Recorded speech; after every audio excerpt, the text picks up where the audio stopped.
random live video, not scheduled, not your normally scheduled program. But we're going to talk about fuses because um, I've had some stuff on my mind for a long time, and I've been doing some experimentation and stuff, and some digging and some studying, and um, it's time. It's time to get this out there. We're going to discuss fuses today. So y'all get your questions ready, all right?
What's up, guys?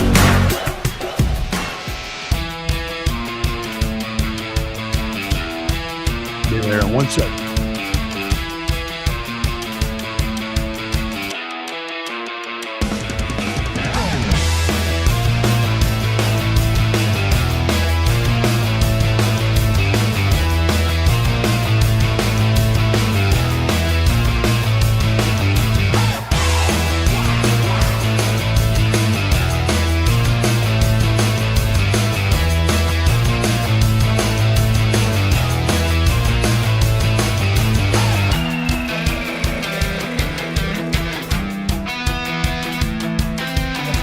What's up?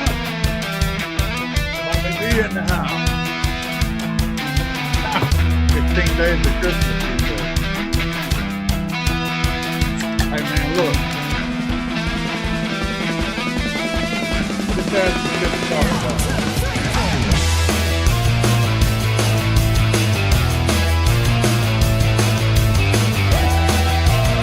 Get her done.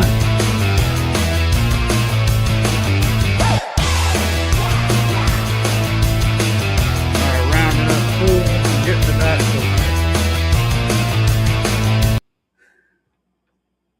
What's up, guys? What's up? Yeah. So, this is not a scheduled live. I don't expect a lot of people to show up. Maybe some will, maybe some won't. All the rules apply, though. If you ask questions, I will stick around to answer all of those questions. But tonight, it is a Wednesday night, third of the way through the month of spend money.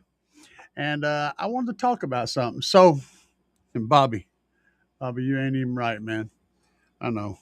It is what it is. So, we're going to be talking about these things tonight.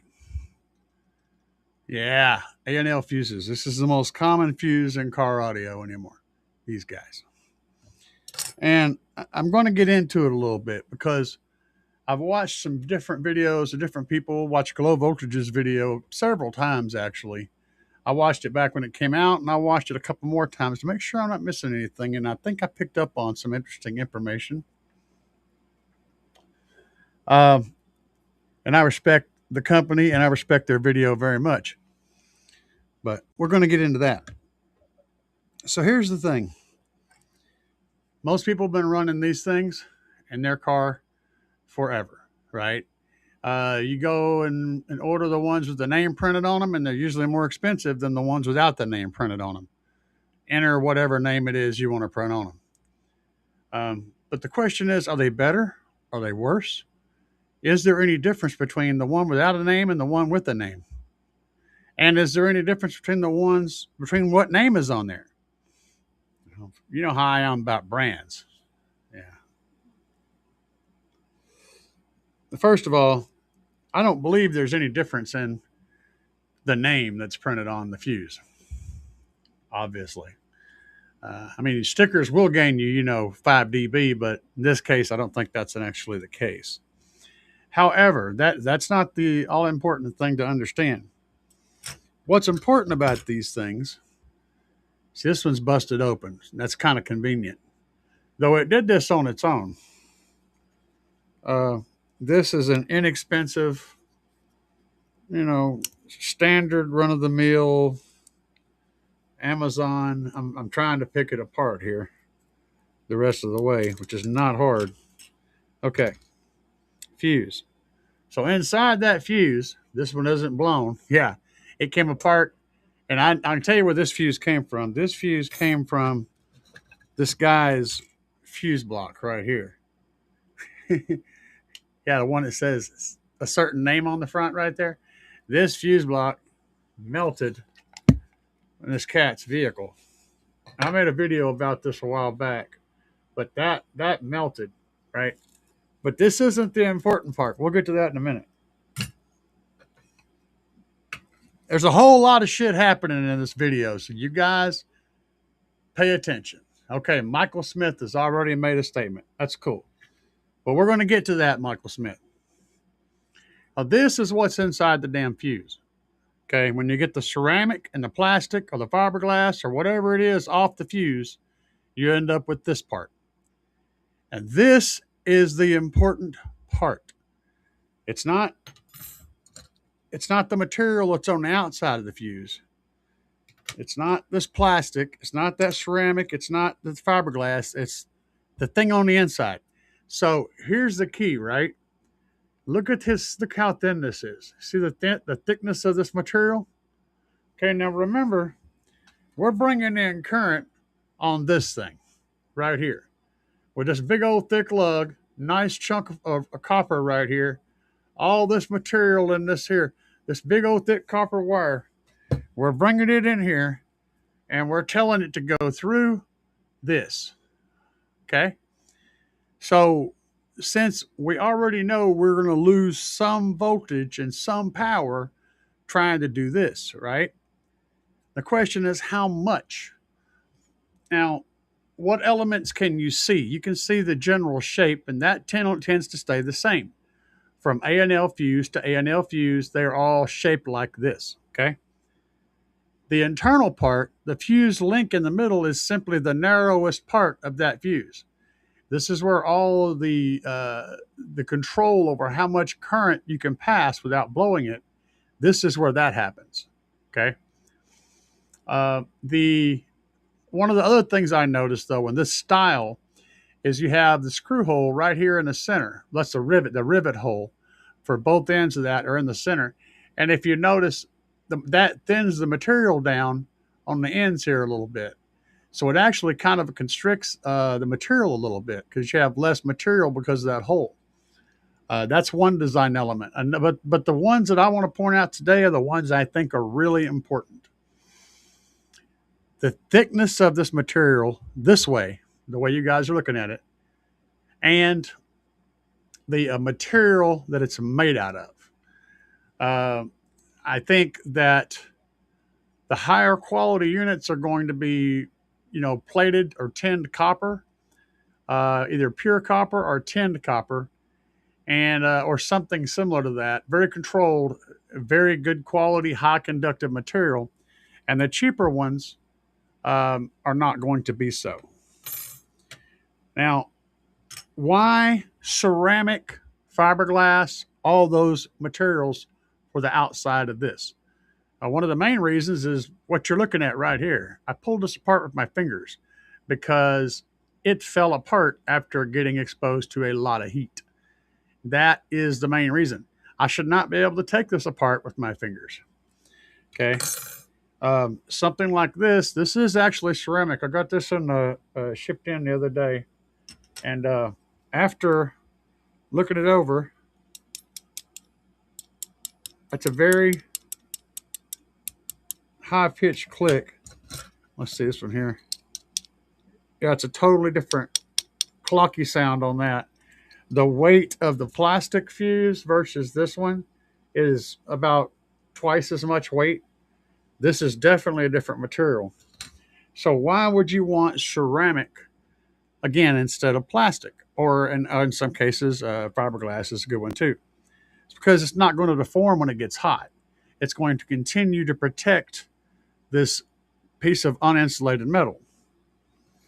Um, Ultimately, though, what determines how much voltage you get through, how much resistance a fuse has, is this.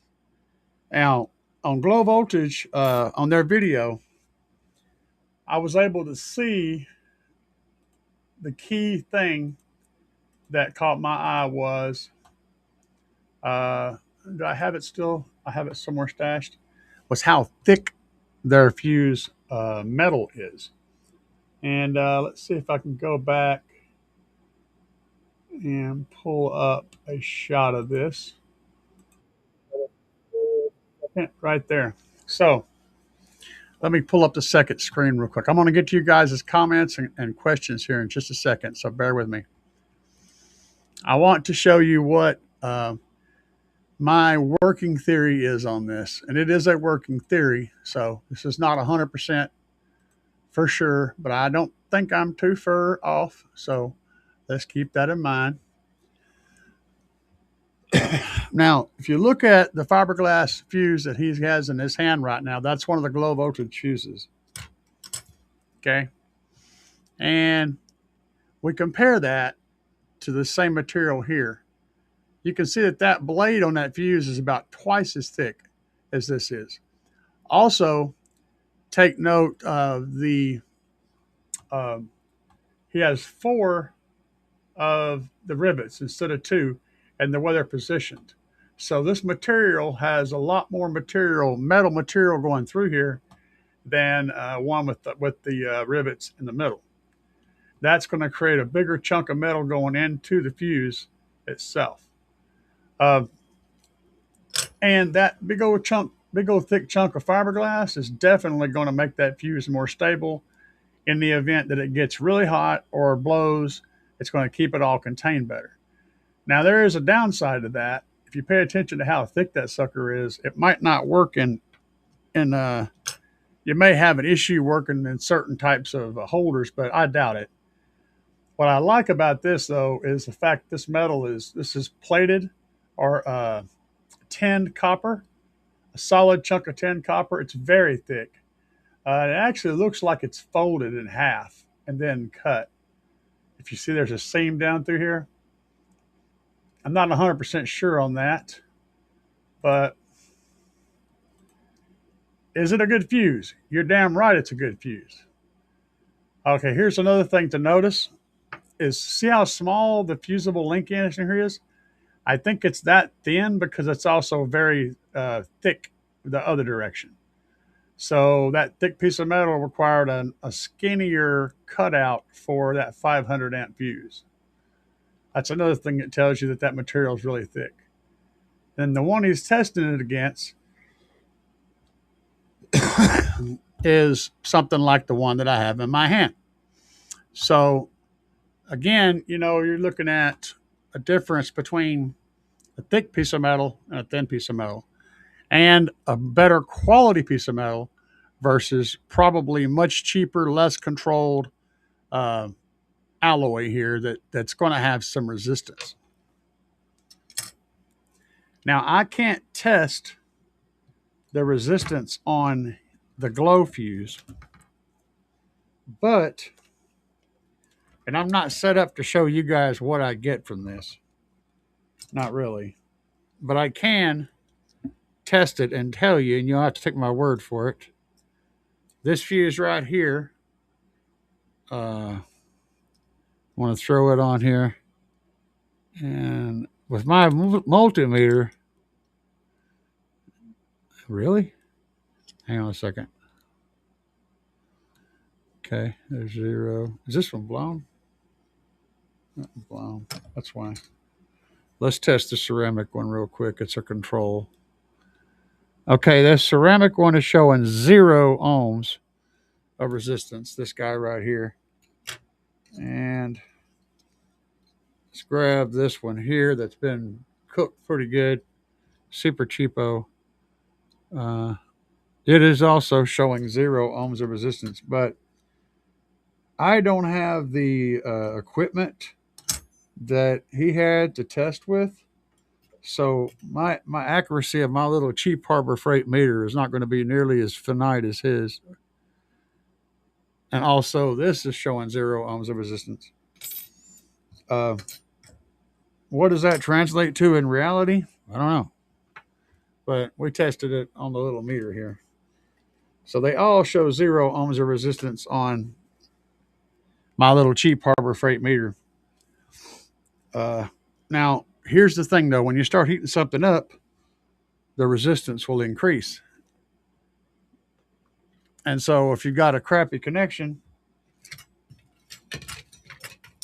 like this guy did right here with this thing, then, after it starts heating up, which it will, because he was also using CCA wire here, which is really good for destroying cars and fuse blocks and things. But not only that, the connection worked its way loose. The problem was the plating came off of this fuse block. And when that plating started coming loose, this connection here got loose. And when that connection got loose, it started to corrode and all of that. And then the heat and the corrosion and everything got looser and more corroded. And before you know it, you had, 5 million degrees on the fuse. And the fuse did not blow. This fuse did not blow. It did fall apart, but it did not blow. This thing just completely disintegrated. And this is why we're talking about this. He had the cover on it too. See, there's the cover. It melted the whole end off the cover there. Why is a good fuse block important? Why is a good fuse important? Let's look at some of the comments here. Bobby said regular A&L and mini A&L. I think it depends more on how much current you're trying to pull. Mini A&Ls have a top out point, whereas A&L fuses do too, but it's much higher. We're going to be talking about mega a little bit here in a minute, though. Okay, Michael. Michael says, Bobby. Michael says fiberglass fuses are the best. Okay, fair enough. Fiberglass or ceramic fuses, I would say, are the best because they can contain the madness whenever it gets stupid hot. But they're not necessarily going to give you that maximum conductivity over another type of fuse because the conductive part isn't the casing. It's that part that goes through the middle.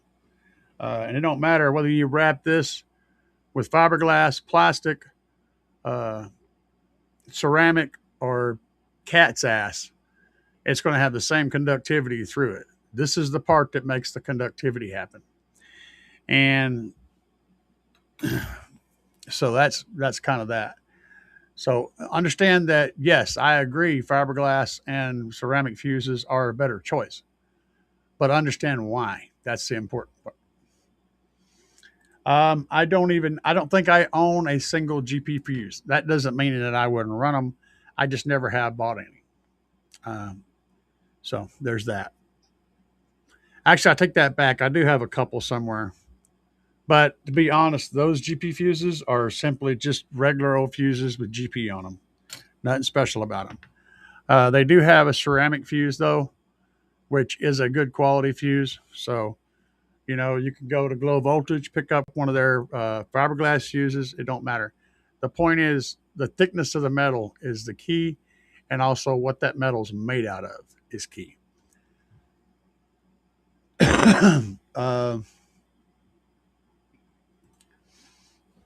Sky high fuses are good low resistance. Yeah, I mean, I don't know. This was a sky high fuse. this one. And that was the fuse holder it was in. You saw that already. I ain't saying that any brand is bad. I'm just saying that pay attention to the equipment, not the name that's printed on the equipment. Okay. Everybody sells junk. At least pretty much everybody sells junk. But everybody can also sell really good stuff. It just depends on what you're looking for. And just because it costs more doesn't make it better. It's a metric that we often associate with better quality, but it's not always the case.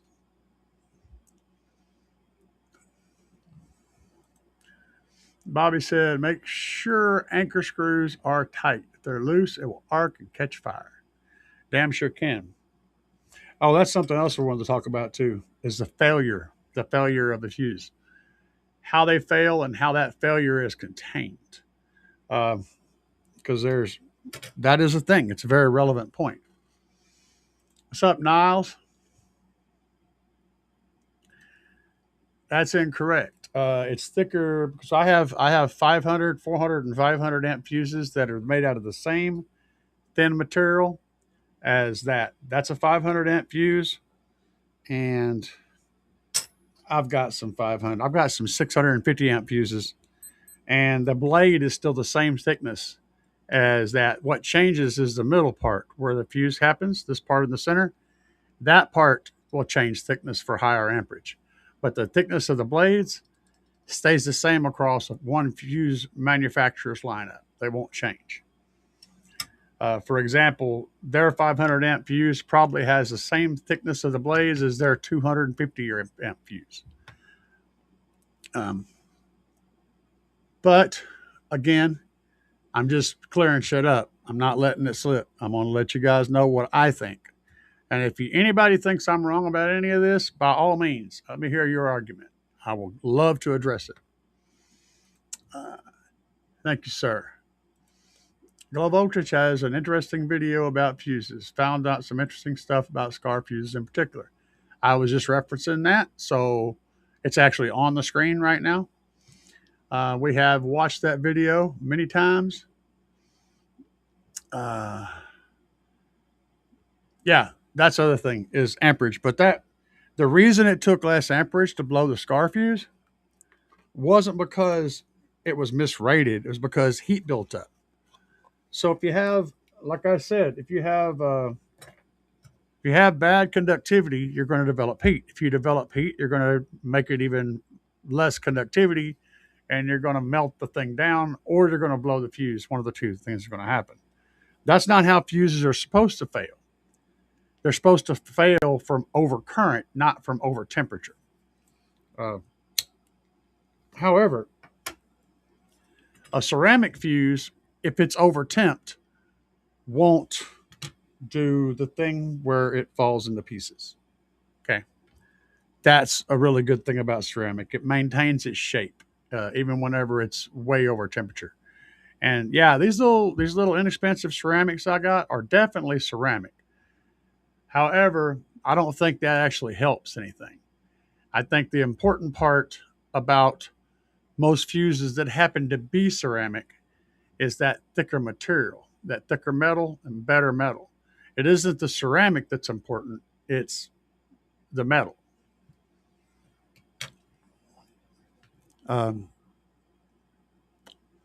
Ceramic is a name that's thrown on there to be able to sell more of them, you know. And in this case, this is a cheap fuse with a ceramic body. So it meets the criteria. It's a ceramic fuse. But is it any better than this? Probably not. As far as conductivity and all that, it's probably not going to be any different whatsoever than one of these little cheap black fuses. The difference is the body material. So it won't melt down as quickly, but it's still not going to give you any more conductivity. That doesn't mean that there aren't ceramic fuses out there that will give you more conductivity. There are. But those same fuses could also have a plastic body and still perform the same way. That's what I'm trying to point out. Let's see here. Absolutely, it took less amps to blow it. It blew it like 360 amps. 360, 365, something like that.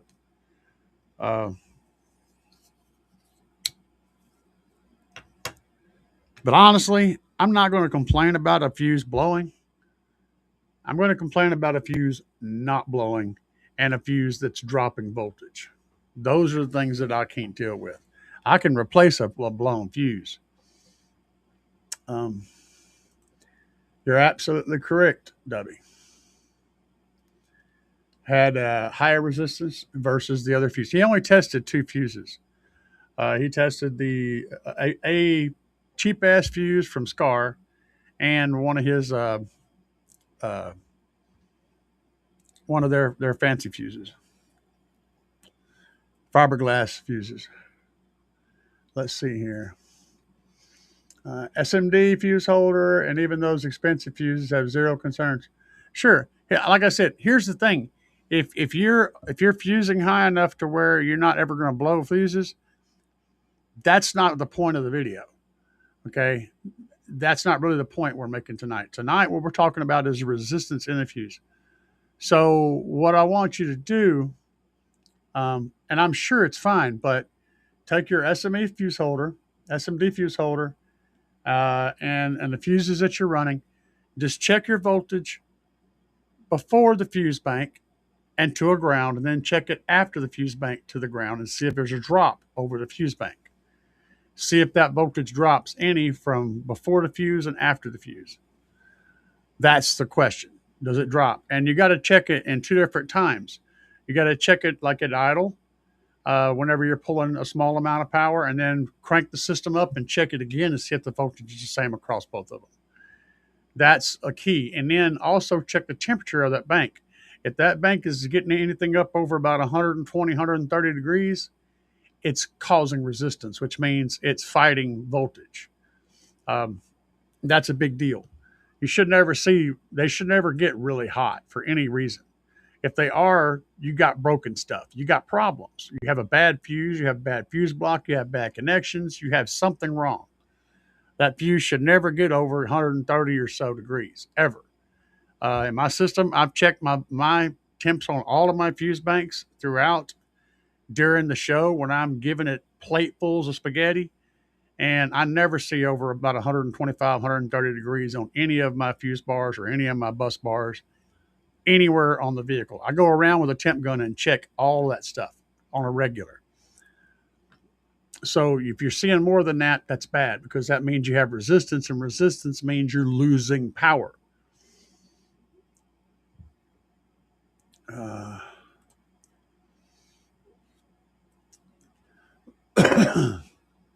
Thanks. Is his stuff consisting bad? I'm not sure what your question is. Will said Glow Voltage uses industrial grade stamped fuses, multi blades of element making it thicker. Yeah. The center is the part that's the most more narrow, because in order to blow it, it's rated amps. Right. Absolutely. 100% agree with all that. And that's the key. That's what makes the difference. It isn't the body of the fuse.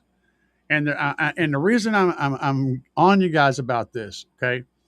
What I don't want you to do is go searching for ceramic fuses and buying a ceramic fuse, because you're not getting what you think you're getting. You're getting a fuse that is in fact a ceramic fuse, but it's pretending to be an awesome fuse by simply wearing a ceramic jacket.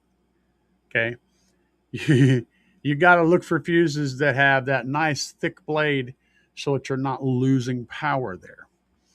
Whether it's ceramic or fiberglass or plastic, doesn't matter. And also, holy crap. What's up? Emmett dropped it. I do have a taco. I do have tacos.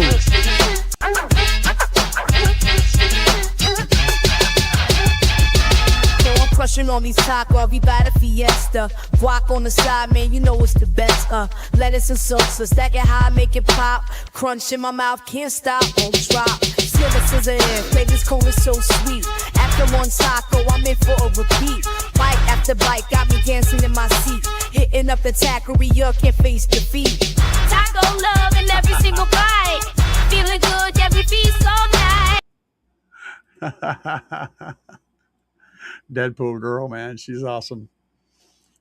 Thank you so much, sir. You are awesome. Emmett Bishop. Yes. Looks like a whole lot of people got a membership today. Debbie's in the green team again. Hell yeah. Uh, Bobby said he thinks that people should automatic. Or Frank said, I think when people get a membership, they should be given to the people that were watching the show first. Yeah, W was on. Yep, W was here first. Let's see here. Resistance creates heat. Yes. Um,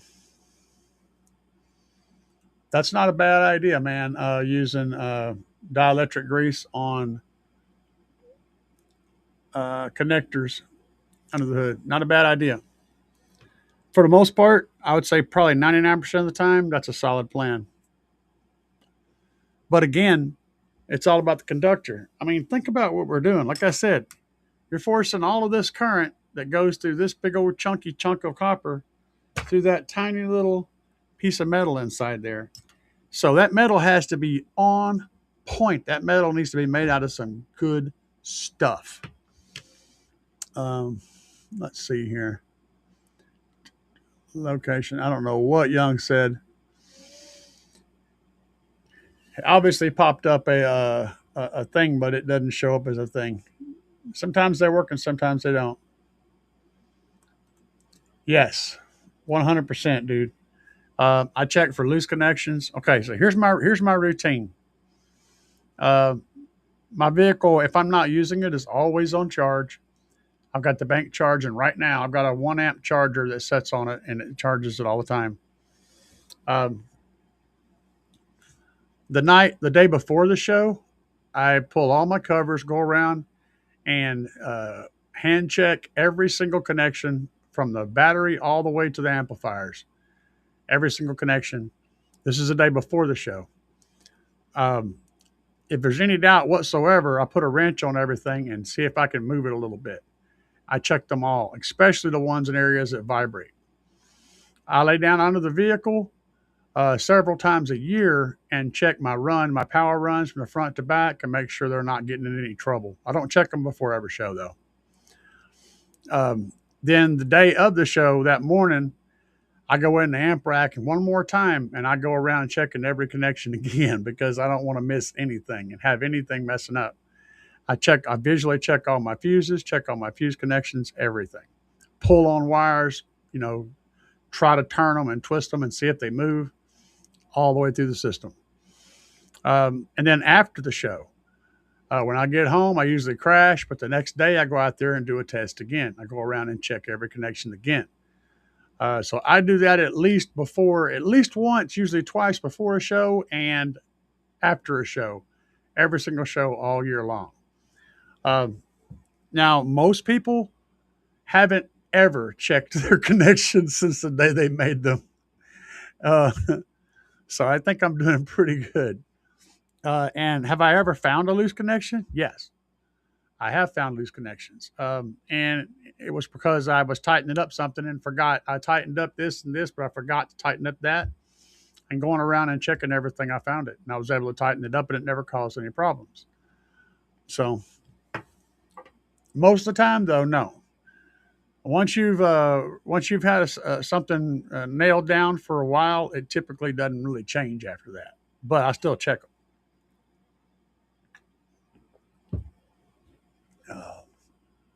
Because the last thing I want to happen is shit to fail while I'm at a show. Because I'm in there, dropping pulling 1,000 amps from the front, between 600 and 1,000 amps and burps from the front of that vehicle to the back. And I'm pulling, 1,600 to 2,000 amps off that back battery. I don't want anything to break while I'm in the vehicle, messing with a person in the vehicle, having fun, not paying attention to what's going on behind me. I want to know that it's going to be solid. I don't want someone to go screaming, running around the vehicle, telling me my shit's on fire or whatever. You know what I'm saying? So I'm very anal about it.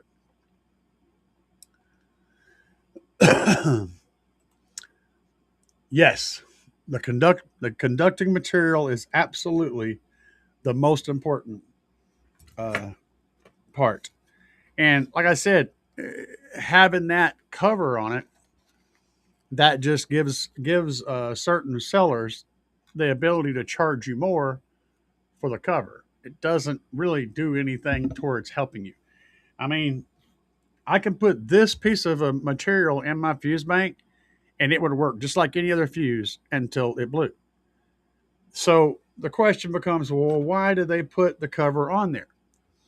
Well, one, you see how thin this is? It don't take much to deform that. Also, it's conductive. We don't want things touching that and touching the ground and blowing shit up.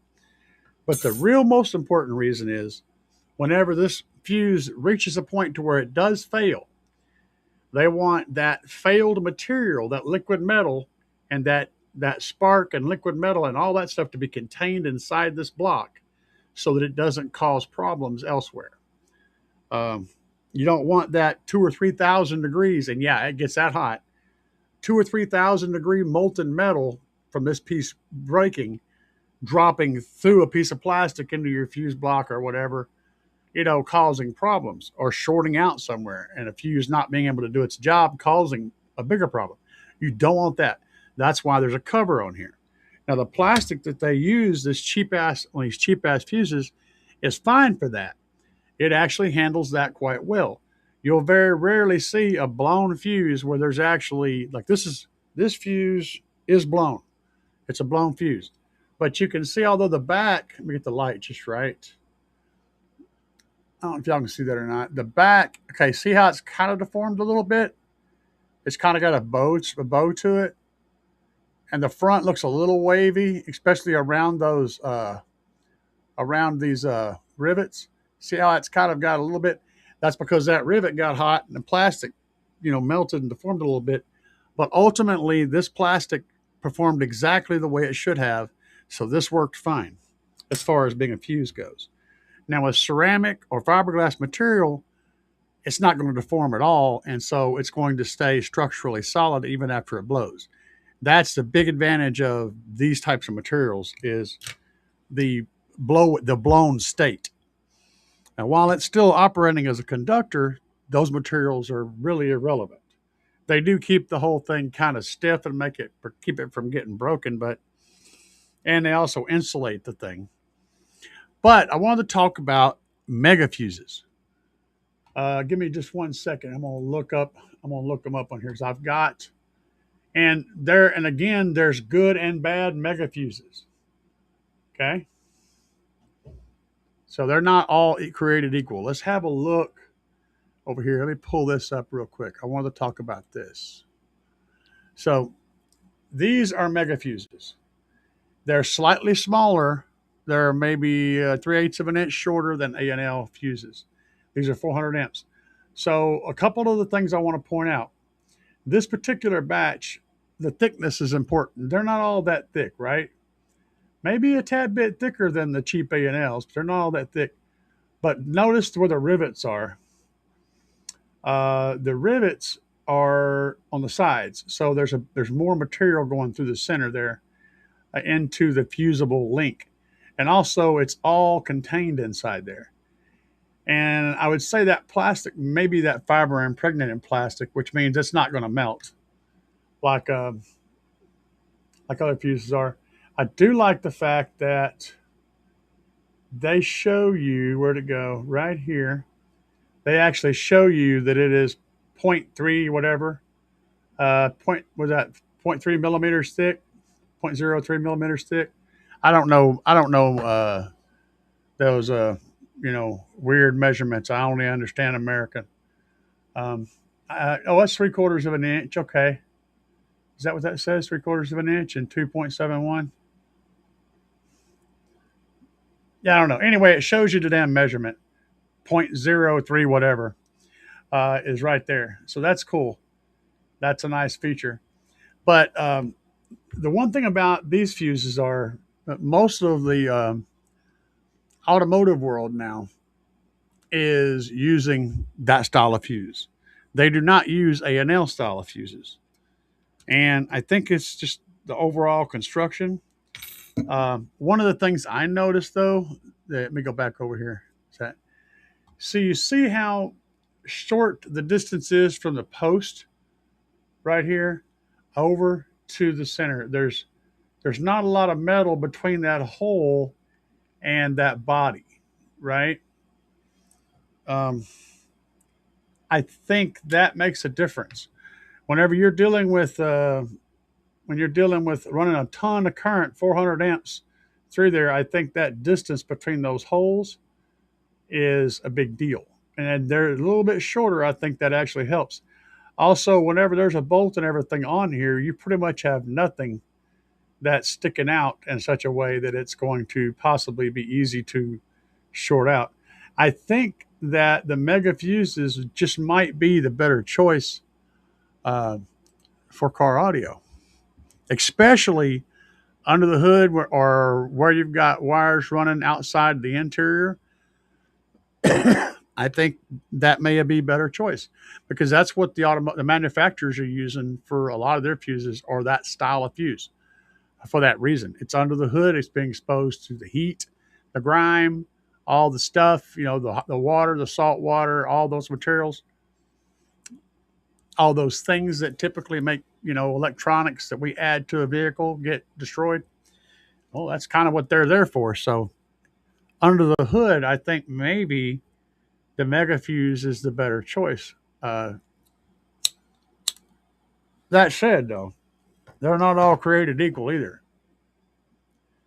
There's a whole lot. There are really good ones, and then there's also total crap. Same way it is in the world of A&L fuses. So there's that. Let's see what else is going on in here. W said, nope, I'm potato. Dielectric grease, loose connections.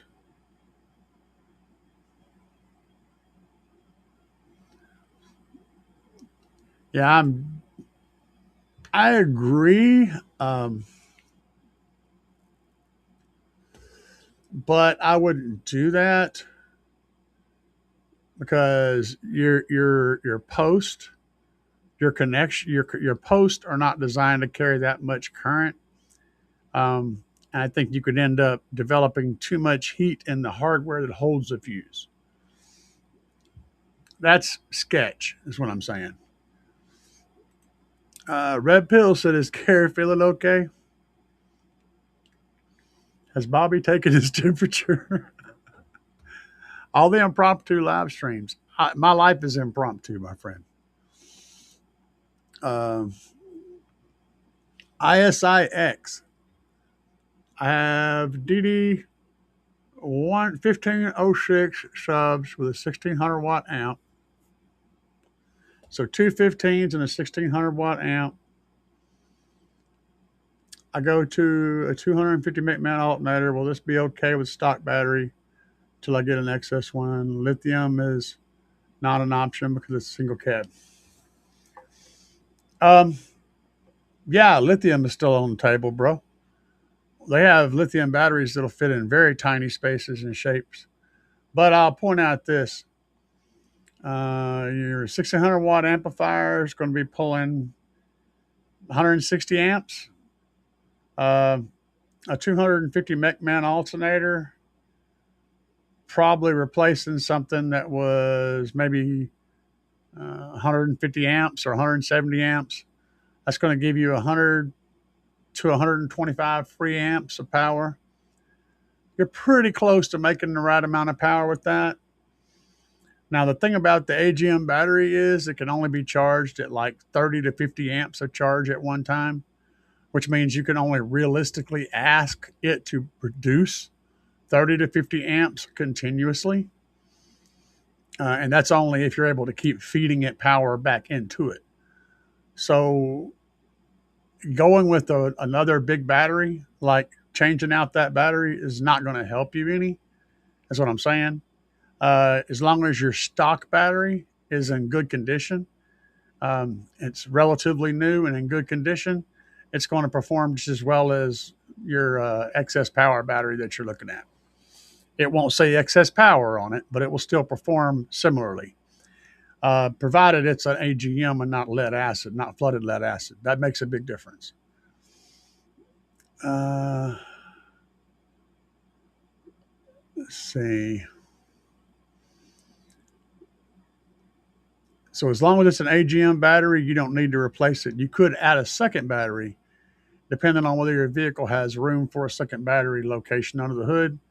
That would help you, but you don't have to spend the money on one of those. A nice AGM from Walmart is going to perform 99% as well as that excess power battery. So you know, I'm just trying to keep you from going. You ain't going to, when you go spend the money on the excess power battery, you're not going to notice anything change. You're just not. You're going to have a pretty battery under the hood, but nothing's going to change because you haven't really done anything. You just traded for a brand name. Adding a second battery will give you twice as much C, so you'll be able to charge it between 60 to 100 C or 100 amps instead of 30 to 50. So that's going to help you. But changing that battery, unless it's a crappy battery or a flooded lead acid battery, is not going to help. Anyway, I think you got one. I got the communication there. Let's see here. Jay Shipes. What else we got? Excellent. Excellent. You're doing good. You're on the right path. Just don't spend no money you don't have to on a battery that's not going to help you. That's all I'm saying. No. What's up, Stu? How are you this evening? We're talking about fuses and batteries, apparently. We're always talking about whatever, man. Les Claypool. Real Cisco said, how do you feel about circuit breakers? I've used them. Yeah, I've actually got one in the front of my Tahoe that I use to separate my two charging systems. I did not think that was going to last long at all, but it still works perfectly. So I'm kind of impressed with that. I figured that was going to, the first time I did a show, I was going to shake and bake that thing if I hooked it other. But I've run a whole show with both batteries, with both charging systems together, and I actually ended up blowing two fuses, but I never tore up that breaker. That breaker never unset it. It works exactly the way it did when I put it on. I will say this about those breakers is they tend to, two things. One, they tend to open at lower currents than they're rated for. So you want to buy one for more current than you actually need. Two, they also tend to get weaker over time and tend to trip easier over time. They tend to get easier to trip. Beyond that, not really an issue. Here's the thing, though. You think about the parts and how important the metal is and all that on a fuse. You know, how important that this piece of metal is the right alloy and all that stuff. And think about what's going on inside a breaker. There's a whole lot of tiny moving parts in there. And at least one or two of them are trying to carry 300-400 amps of current. You know, just saying, I don't know what's happening in there, but I'll use one. I've used them in the past. Winona had a big brown beaver. That's awesome.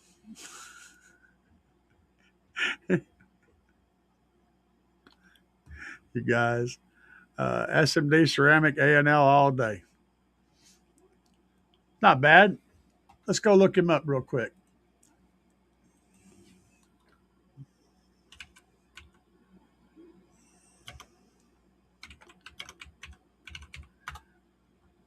We'll go dig in. I like Steve Mead. Let's see here. Fuses. Okay. All right.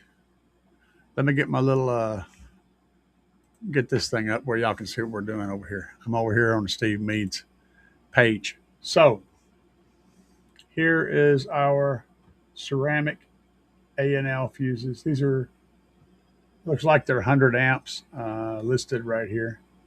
Choose options. Let's choose a 500 amp. So two of them for 24 bucks. That's not terrible. And I wish I had a way to look at that closer to see what the thickness looks like. But I will say this, it looks to me like 10 copper bars throughout. So I would say those are probably very solid. And from the limited view I'm getting here, which I can't get it any closer, it looks like these may be a thicker metal too. So a good quality metal and a thicker metal is good. Uh,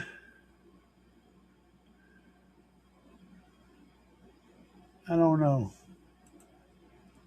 See, those are showing rated at 300 amps in that picture. Um, Maybe. It's hard to say. But you can't go wrong with it. It looks like a decent fuse, but I couldn't tell you for sure without being able to see a whole lot more stuff about it. But the thing I'm pointing out is just because it says SMD on it doesn't make it good. Um, Keep that in mind. Don't ever judge a book by its brand name. Uh, and just because it costs more doesn't make it good either. That doesn't mean that it isn't good, but you just got to look at what you're getting. They do have the same riveted positions as the other fuses, and it looks like they're probably ceramic, which is a good thing. I mean, like I said, ceramic contains heat better. It won't deform and pop apart and leave your stuff, exposed to being shorted out and whatnot. So it's good for a fuse, but the question is, does it conduct better? And it looks to me like it looks to me like plated copper or tinned copper. So knowing Steve, it probably is a solid fuse. And knowing Steve personally, I would say it's probably a solid fuse. Semi personally. So yeah, not a bad choice. Um, and trust me, I pick on him too. Let's see here. All right. So Stu says, so who's using fused based on wire size and who is fusing based on current demand? Now that's a trick question there, Stu. You're dropping it on the crowd. I'm gonna let y'all answer, Stu. I'm not gonna tell you the right answer. If you don't know the wrong answer, you're gonna have to step on your own peckers. Stu's laid it on the table. Y'all answer that question. I want to hear what y'all have to say about it. Dave Boykin recently found your channel. Bought the iCrimp last weekend. That thing is a beast. I know, right? I'm very impressed. Um, I took it down to my buddy's shop one day, and he has a car audio shop, and I took some lugs and wire with. I didn't want him to be like, I don't want to use any lugs. I took some with me, and we crimped some lugs with his hydraulic crimper, and then he crimped some with the crimper that I got in there. And he wanted my crimper. He tried to steal it. So here's the thing about the hydraulic crimper: one hand on one handle, one hand on the other handle, and in your third hand you're trying to hold the wire in the crimper, and in your fourth hand you're trying to hold the lug on the wire. And the handles are about 10 inches long, so you're sitting there doing this, and which means you're trying to use all four of your hands. Well, that crimper that I've got, it's bolted down to the bench. Take one hand, stick the wire and lug in it. The other hand, you push the handle down. It's made for a human being, not an octopus, okay? That's one of the biggest things about it. Um, okay. Forgot to add 2001 Silverado with a 4.8 and a new lead acid battery. Yeah, if it's an AGM, it's about as good as what you're going to buy with excess power. If it's a flooded lead acid, not. It's not as good. It won't conduct as much. Don't get me wrong, an AGM or flooded lead acid battery will dump a ton of power. They won't take much in though. And that's why you start off with great voltage and all of a sudden it just falls and it won't ever come back up. It's because no matter how big or how many alternators you put on there, you can only put so much amperage in a battery at one time. That's just the problem with AGM batteries. So you can put 500 amp alternators on there, and if you're pulling more power than those alternators are creating, your voltage is still going to fall. In your case, you're limiting yourself to a single or two AGM batteries potentially, but you have enough current coming from the alternator to support the load without having to rely on a battery to back it up. If you ever go any higher than that, you're going to need to upgrade battery. Look into check out Big Jeff Lithium. That battery is fairly thin and can fit in some pretty tight spaces. So, and it would be perfect for supporting what you're trying to do. It would be the choice. Keep the battery you have under the hood and add that Big Jeff battery back there somewhere under your seat or behind your seat somewhere, and hook it up as close as you can get to your amplifier. You're going to see a lot of improvement with that. Along with that high output alternator, you'll be able to carry quite a bigger system with that. I would recommend trunked under lithium, but those batteries are just too big for what you're trying to do. You need a thin battery, and that's what that Big Jeff battery is. It supports around 3,000 watts pretty easy, and it's relatively thin. So it may be the perfect choice. If you do buy that, be sure to use my discount code CAE, and you'll save money. I don't know how much. I can't remember. It's different for everything on his site, but you will save some money. The Extreme actually puts out more than the AGM. They'll put out, yes. Like I have an Odyssey Extreme under the hood right now. And it puts out a lot of power, but it's a matter of putting it back in. Turning electrical current into a chemical storage takes time. Okay, to put that power into the battery, you have to change it from electrical energy to chemical energy, and the process of changing to a lead acid chemistry, changing that into chemical energy is slow. All right. It can discharge it quickly. It can turn that chemical energy into electrical energy fast, but it can't take the incoming stuff quickly. That's where lithium is so much better because it can turn that electricity going into chemical energy very, very efficiently. That's why it's so good. It ain't about how much power it can put out. It's about how much power it can take in. That's the key. What's up, loser? Let's see here. I've used a breaker as a switch. Yep, that's what I'm using it for. Absolutely. I've seen it when they blow. Some people can't figure out why. Just reset. For the most part, yeah. But once you pop them 3 or 4 times, they get to where they pop a lot. So if you do run into that scenario, if you have one that actually opens, it's not going to take quite as much to open it the next time. That's what I've seen in the past.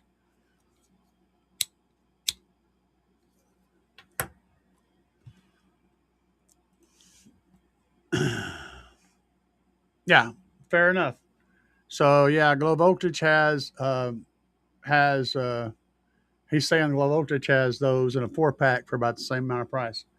And I don't know. I would probably choose the Glow Voltage ones because I can see how thick those things are. I'd probably pick those over the SMD fuses because of the thickness of the metal. The quality looks equally as good, but that thick metal is going to have better conductivity and going to lose voltage less. What does ceramic do for a fuse? Yes, Mellow is correct. They don't deform when the fuse gets really hot. and they don't break apart or melt and come apart whenever it blows. They contain the blown fuse better. It's a better material. It's not like God on a fuse, but it is a better material for the job.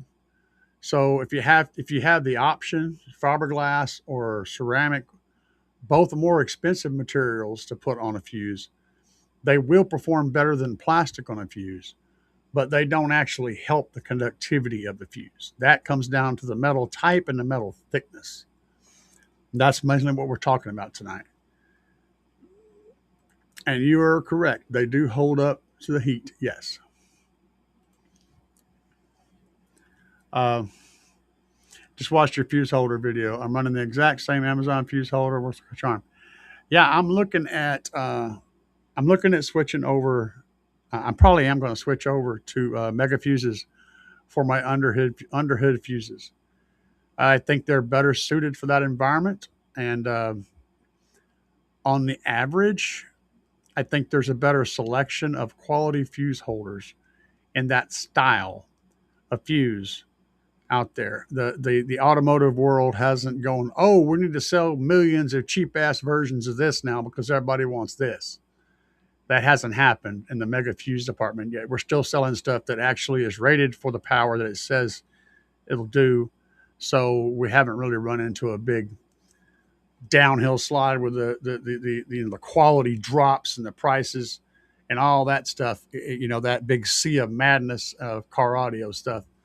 As soon as you go from welding wire to car audio wire, now there's just tons of cheap ass crappy car audio wire out there. It inundates the market and becomes the problem. That's just the way it is in this environment.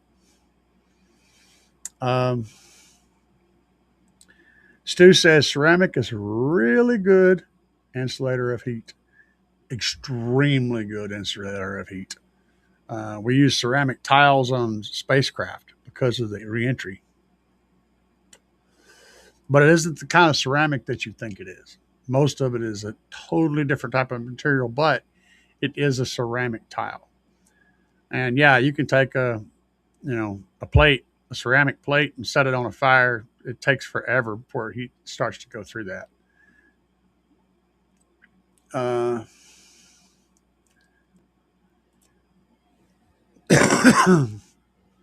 Scar, I'll assure you of one thing, brother.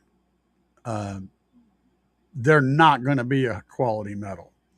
None of those mainstream black fuses that you see out there are going to be quality metal.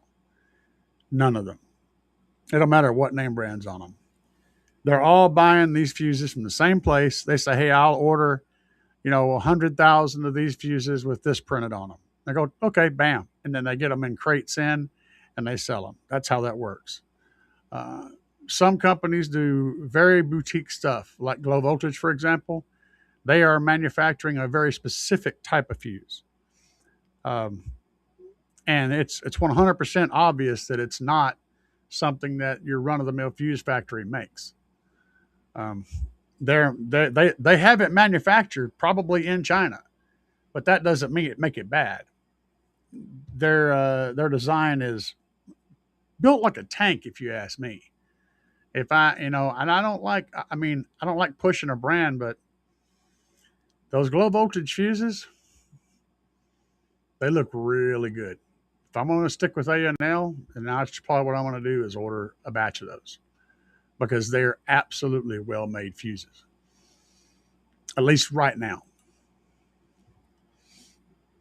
Don't forget there are marine-rated fuses out there also, yes. Completely sealed with specialty fuse holders designed, boats, engine compartments. Yes.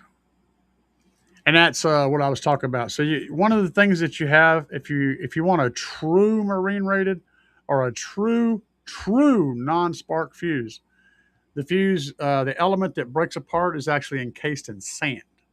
So there'll be like a round chunk in the middle, and then the fuse element goes through that, and that round thing is full of sand. So when the fuse blows, it's completely and totally contained inside that round chunk. They are not cheap. Uh, but yeah, you'll know what I'm talking about. You see them, two little blades coming out of a little round thimble looking thing. That's a fuse. And they get up to like 6,000 amps. Um, and that thing weighs like 40 pounds. But that style of fuse is 100% protected from elements, and it keeps everything inside the fuse. Blue Sea. I haven't. I know of Blue Sea, and Blue Sea does make some quality stuff. I haven't compared. I haven't dug into their specific fuses to see what I think about them. But just go into shopping for equipment by the specs, not by the name brand, and don't let the name brand sway you. Um, that's a problem with the whole entire market right now. Is people putting their faith in a name brand, and that's what companies want you to do. And just because the company sells a whole bunch of really awesome products, that doesn't mean that if they put their name on this product, it's also awesome. You know, buy the product, not the name. That's what I'm trying to get you guys to all think that way. Look at what you're buying, not the company that puts their name on it, or even the company that manufactures it. Look at the product. And yes, I'm halfway on Team No Fuse. Halfway. I'm kind of on both sides.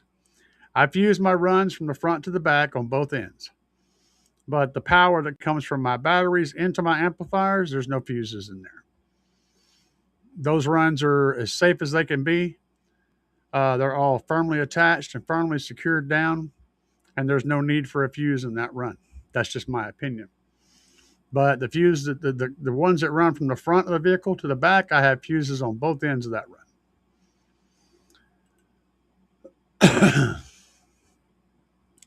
SLA can handle 0.4 volts, extra 0.4 volts. I'm not sure what we're talking about. I have we're talking about the hydraulic. Bolted to the table before I used it on the ground. It held the lug. I just pumped with one hand and held the wire with the other. Yeah, the new crimper's a game changer, dude. Look into it. It's a game changer. Um, oh yes, it does. It absolutely does. You know, you may not. Um, yeah, it matters. Voltage matters a lot. Well, why do you think people go from 14 volts to 16 volts? It's only 2 volts. But whenever you doing the math, you find out it helps. It's a tremendous difference. Even the difference between 12.5 and 12.7, for example, is a big difference. So the mathematical formula to figure out your watts is to multiply your voltage times your amperage. And you can do this math triangle in any way you want. However many watts you're getting out, you say, well, okay, I'm doing this much wattage out. I'm using this much voltage. You can figure out your amperage. Whichever, you only have to know two and you can find the third one, okay? But the key thing is let's use the easy numbers so that my math is, I don't do stupid shit with math. Let's say you're producing 10 volts and 100 amps. That's 1,000 watts, okay? Now, if you go to 11 volts and 100 amps, now that 1,000 watts becomes 1,100 watts. So you've added 100 watts by adding 1 volt in that scenario. So yes, voltage is a big difference. It's a big deal. Supercaps and lithium.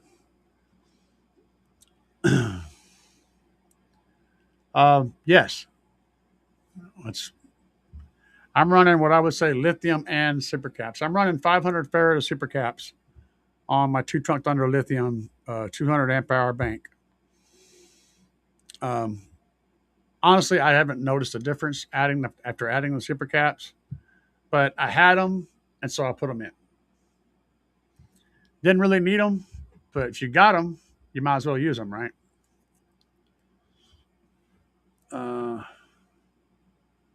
Vanny said 300 amp hour isn't cheap. Depends. Safe, reliable, consistent, dependable. 300 amp hours is not cheap. You can get 300 amp hours, but you're likely to lose all that stuff I just listed before if you get it cheap. The B2 DSP, I just forgot to get the RCA for the output. Now the wait begins. Yeah, oh, I love it, dude. It's right up there. It's going to come down, though, in the near future. All of my audio stuff on the walls will come down because I'm going to do a different audio setup in here, uh, just for the flexibility of what I do with my day-to-day life. But I've been running my audio through that setup, that 4-channel, and that DSP forever.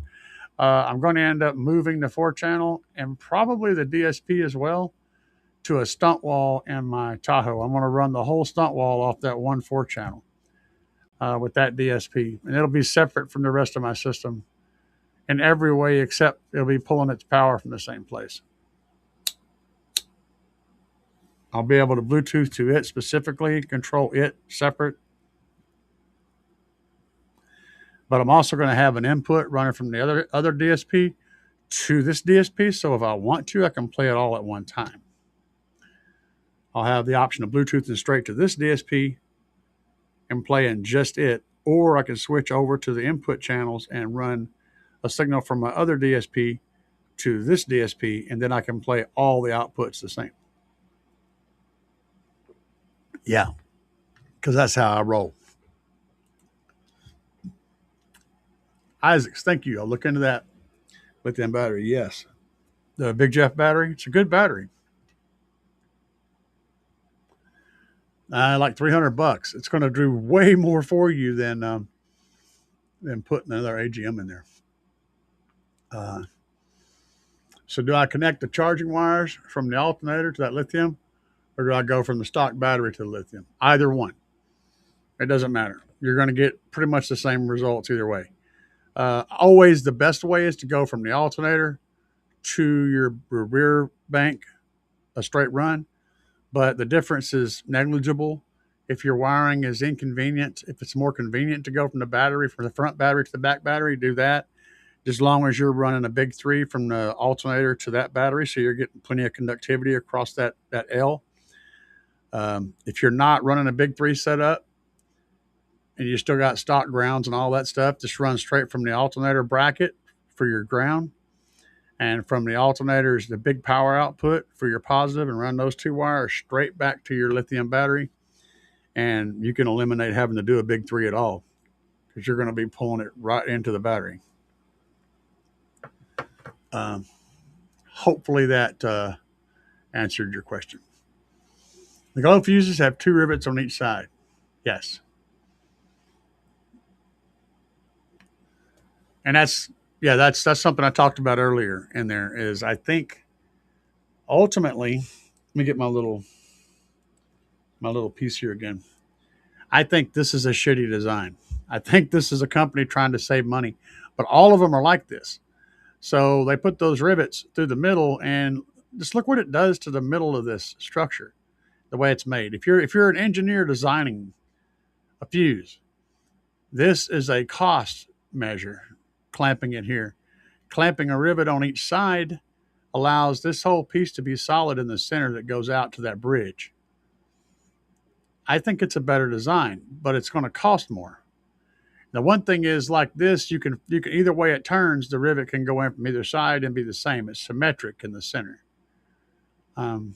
So they stamp these things out, and then they run through a little machine that clamps on the piece, That whole design works better if your fuse can go through the machine in either direction and get the same treatment. Of course, the 4-sided one will do the same thing, but I think it was designed to a cost, not to, the best possible design. And that's why, I'm leaning towards that glow voltage thing for A&L fuses. I really am. But not because of the name, but because I think it's a really good fuse. Adrian says delete the AGM. You can, but you don't have to. In fact, with the single um, with a single Big Jeff battery, I wouldn't delete the AGM because it struggles a little bit with the amperage to start a large vehicle by itself. It will do it, but it's not a really smooth, quick process. So I would keep the AGM and just run that separate battery. It will run happily alongside a stock battery, though, especially if it's something that you drive on a regular basis. It will run very easily on side, and then you'll have the reserve cranking power of that front battery to start the vehicle, and the nice solid battery to support your audio system. They will work together.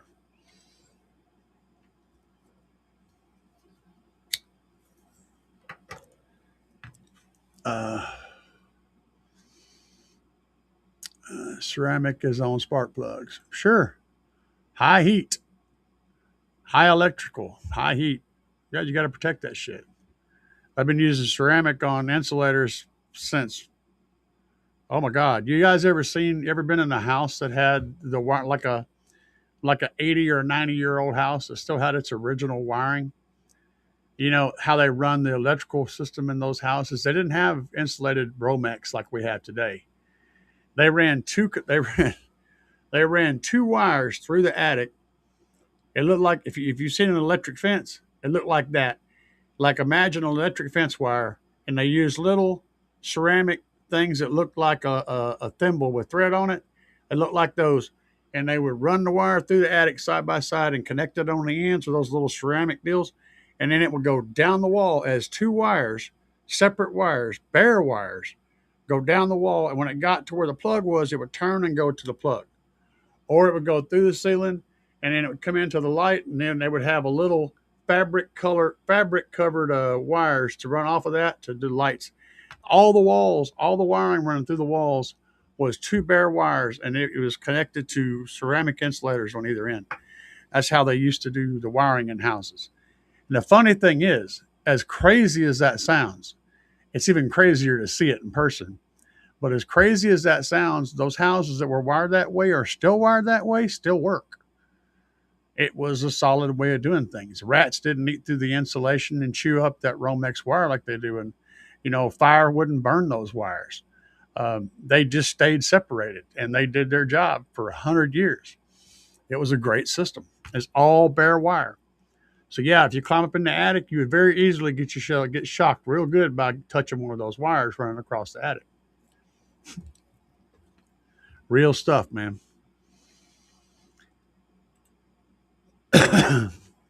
Yeah, he has a lead acid under the hood. He said he had a new lead acid. He didn't specify whether it was AGM or whether it was submerged lead acid, but either way, the combo of those two will work out fine. Let's see here.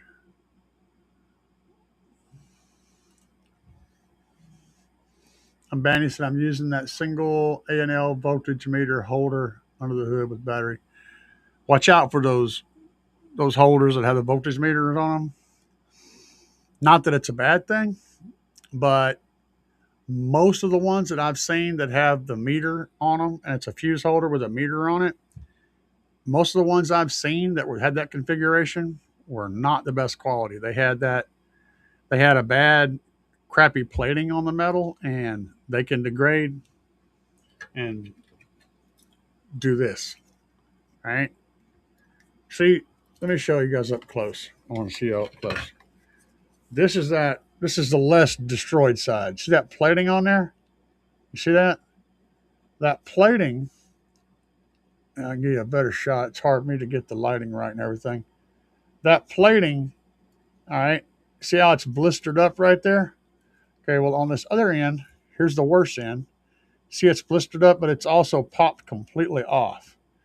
And when that plating pops off, that means that the material that is in between this head of this bolt and that block goes away, which means the connection gets loose.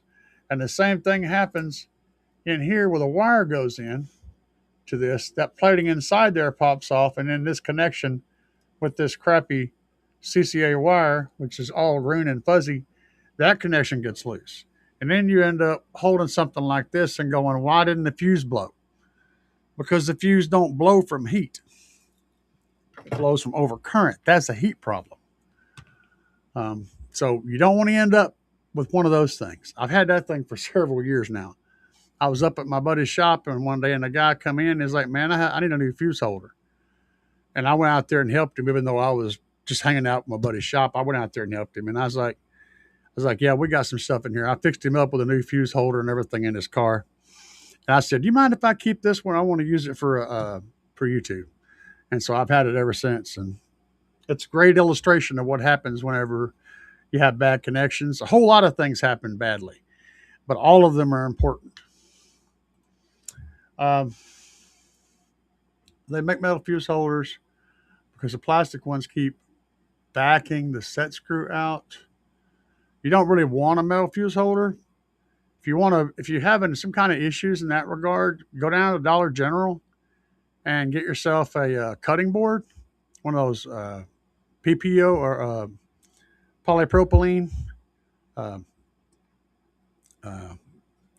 polypropylene plastic cutting boards, and just drill holes and recess the bolts and make your own. That's a solid way to make one. I've considered doing it, and I may end up doing it in the future, but that's a really good way to make your own fuse holder. You don't want a metal fuse holder though. That's why there's a reason why that doesn't exist, is because you don't want metal anywhere near your open metal. That's bad. You can see where there's a problem there. You need something that's non-conductive. You want to wrap the whole fusing situation in total non-conductivity. In case chaos happens, then things don't short out. Even as bad as this thing was, okay, as bad as this went, when he handed it to me, this was still snapped together like this. This is how it came, and he had a zip tie on this. So even as bad as this got, this wire was still contained inside this plastic. This wire was still contained inside this plastic. There was a hole up here where it melted through, but the back of this is still non-conductive. All of this is still non-conductive. This was still safe. And that's how if a fuse holder is going to fail completely, this is how the whole thing needs to fail. It needs to fail in safe mode. So yeah, he was inches away from burning down his car, but it did not completely fail. And that just shows you the difference in the types of plastics, and plastics can be great. This really isn't a dig on this design. I'm not digging on the design. I'm digging on the metal they used for these bars, and also the fact that this CCA wire was used. That combination was horrible for that environment. What brand welding wire do I recommend? I like the Flex Whip, and I like the Temco. Those are my favorites. A lot of guys like Windy Nation. Windy Nation's fine. My favorite, though, is the Flex Whip because it's really flexible. It still gives you that extremely high heat resistance in the jacket, but the jacket is also like spaghetti. It's as soft as car audio wire, and it's as tough as welding wire. It's a really good wire. FLEXWHIP. I think the only color it comes in is orange. The last time I looked, that's all I could find was orange. Zip ties are good. Kicker has some marine fuses and holders. Okay, let me go check out Kicker real quick.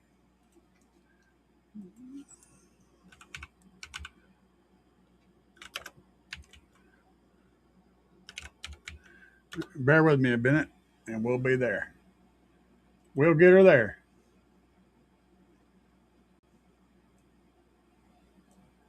I just got to figure out the That's not the right thing. Okay, let's go here. Now let's go here. Uh, uh, Premium marine speakers, amplifiers, accessories, maybe. Okay, that looks very familiar. Um, that little fuse. Yeah, those fuses. Yeah, I've seen those. Oh, we'll get to that. I'll pull it up here in a second. I'm just kind of looking through here. Um, Fuses. What else do we have? We have just those. 300 amp bus. Okay. So let's look at this real quick. Let me see what will get me back there. There we go. This is a marine fuse. Now I haven't used these before, but I think the way they work is your source or they conduct from one to the top to the bottom or from the bottom to the top. And it says it's rated at 300 amps. That's pretty good fuse. So yeah, your one power will either go in or come out here, and either go in and come out on that bottom conductor, and it would pass through this whole block. For the size, I saw another variant of that in an image. Yeah, right here. This is that same style of deal. So it would look something like this. I'm not exactly sure how this works, but I've seen those before, and yeah, sure. Uh, I like. I think that having the whole fuse contained like that could help with conduct for corrosion and things of that nature. So, and the price on those, what were they? Go back. So $24.99 for one. That's $25 a piece. That's for 100 amp. Let's go down here and pick the highest amperage one and see if it changes, and it does not. So yeah, you're looking at $25 a piece. Those are some really expensive fuses. Um, but sure, I'm down with the thickness.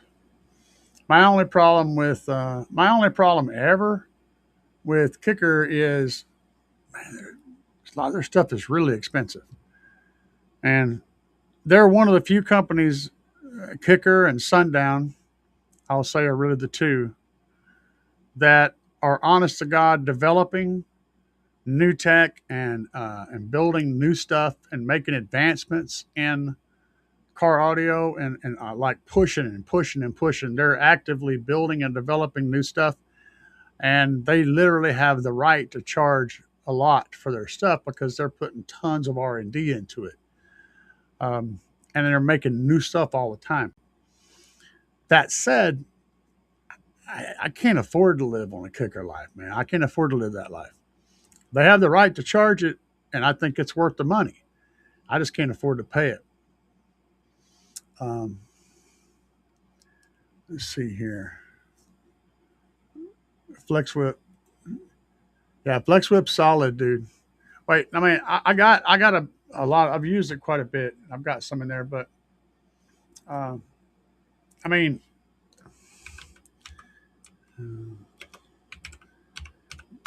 uh, let's see here. We're gonna.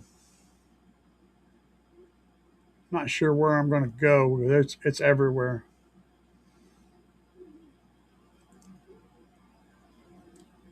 Let's just click on one of these. Okay, yeah, this will work. This will work. Let's look over here. Let's talk about it. Let's look at it. So you can get it a whole lot smaller than this, but this is your flexor, and that's truth right there. You see how they got that tied in a knot right there? That's what I'm talking about, and it literally does that. This stuff is really cool. So yeah, I mean, and the price is going to be right on point with pretty much everything else. We can do some math.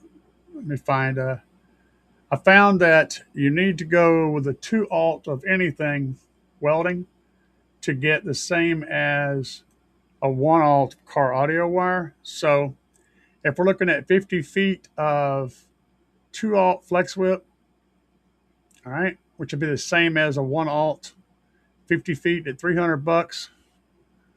Um, Anybody want to give me the breakdown on that? Uh, my brain isn't going to be able to do it. Sometimes I can, sometimes I get stuck. We'll bust out the cheer box.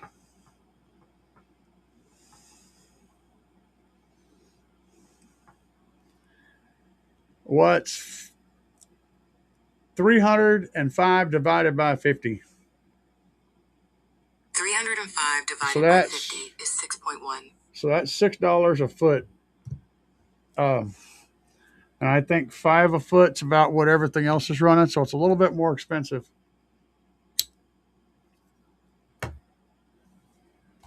Do they have? They don't have a review that I'm looking for, but yeah, you can't go wrong with that stuff, man. It's solid. Let's see here. So American Bass Nerd said I'm going to be hooking up 900 amps between 2 amplifiers. I'm brainstorming how to run wires and what isolator to use. Isolators.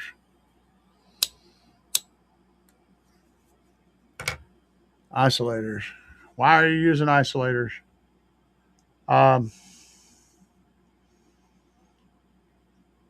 So you're going to be doing 2 amps and 900 amps going to the 2 amp rack.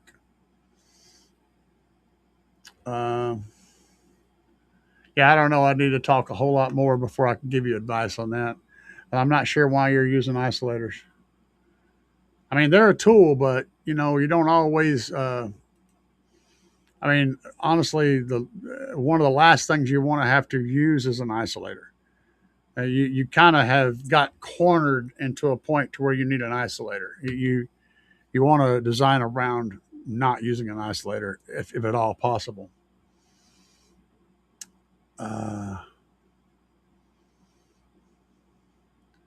Some are heated too, yeah. So Stu says I have a theory that caps may actually be great for fast transients. Absolutely. But your standard issue cap, like you buy off Amazon, 1 farad, 5 farad, 15 farad, 20 farad, all that stuff, is not going to help in for what you're wanting to get. Most people buy those thinking they're going to help with dimming headlights and stuff like that. They're not going to do anything for that. They're going to probably have a voltmeter on them and kind of look interesting back there, but that's the extent of what they do. We're talking about caps. We're talking about super caps and ultra caps.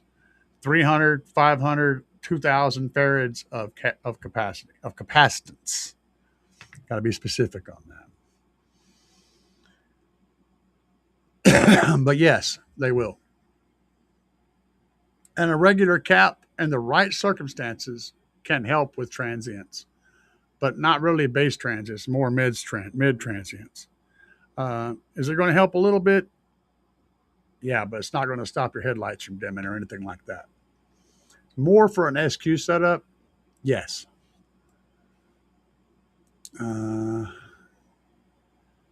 But yeah, you're right, Steve. I agree with you. You have your 8K setup set separately, correct? You can't connect 2 of those. No, they don't have a bridging ability. So I'm running 2 of them, and I had them gain matched.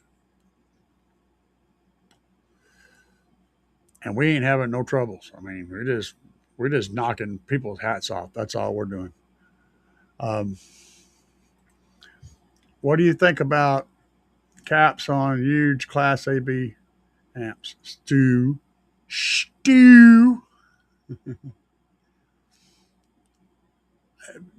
Same, in my opinion, the same thing.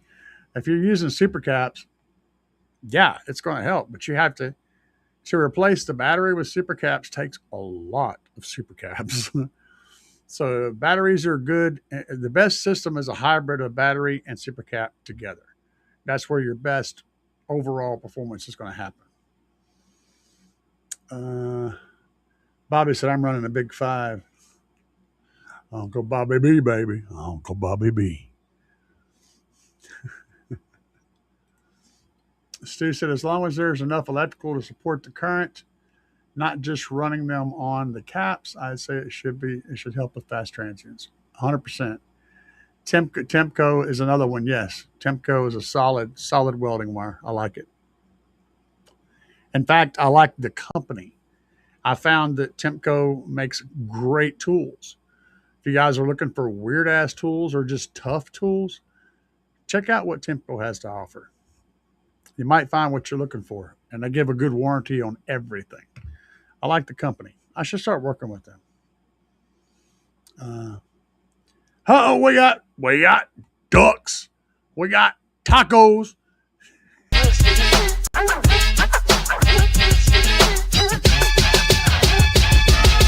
Crushing on these tacos, we buy the fiesta. Guac on the side, man, you know it's the best. Lettuce and salsa, stack it high, make it pop. Crunch in my mouth, can't stop, won't drop. Sliver scissor in, flavor's cold is so sweet. After one taco, I'm in for a repeat. Bite after bite, got me dancing in my seat. Hitting up the taqueria, can't face defeat. Taco love in every single bite. Feeling good, every feast all night. All right. Hang on just one second.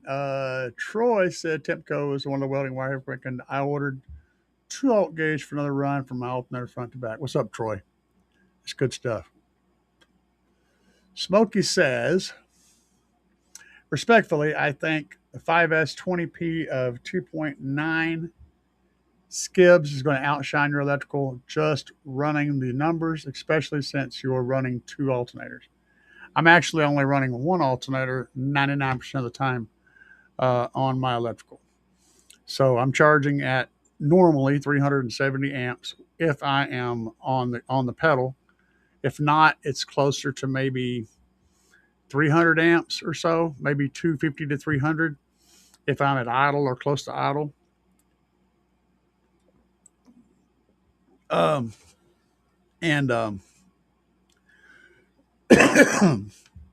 charging at 14.8. My bank rested around 13.3, 13.4. And whenever I'm at full tilt boogie, I never drop below 13. So that's where my system runs at. It does a fine job. And I say full tilt boogie, I mean we are letting it rip as hard as it'll go. I go all the way whenever I demo, and I demo all day long.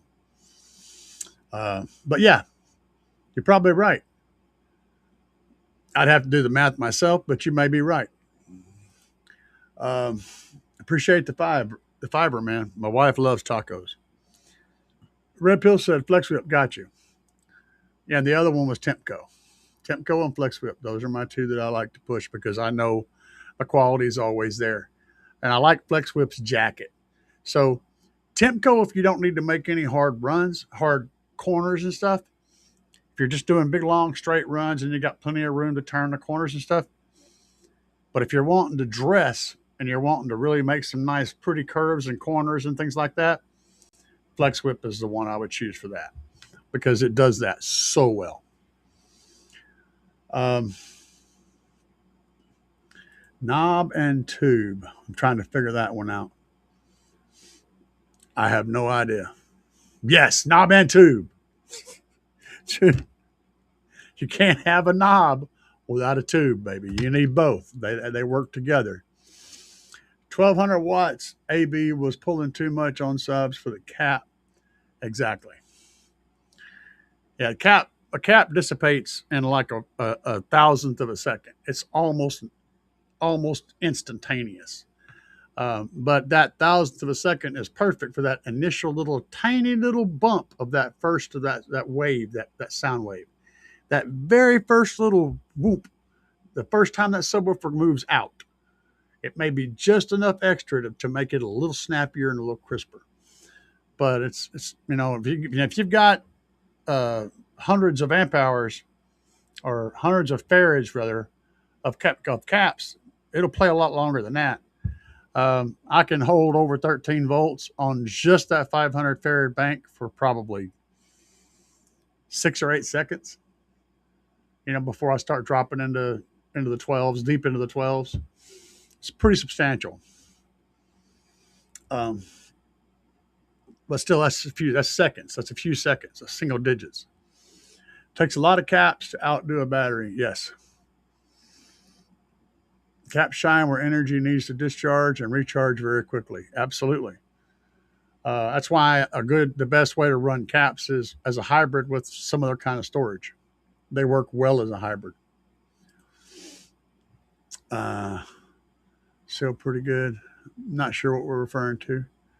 When we remodeled my dad's house, we found one of those ceramic things you're talking about. Yeah, they'll be all through the attic, down the walls. They didn't have any insulation because the insulation wasn't the thing. And if they did, they would leave the channel where the wires ran for that between those two studs uninsulated, and the wires would go straight down the wall, down there where the plug was, and then they would go straight over to the plug-ins, the plug-in stuff.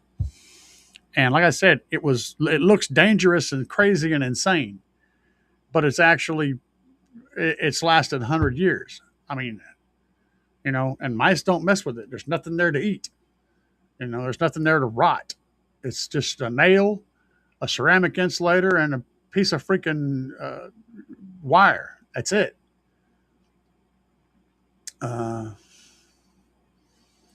Yep, it definitely is CCA.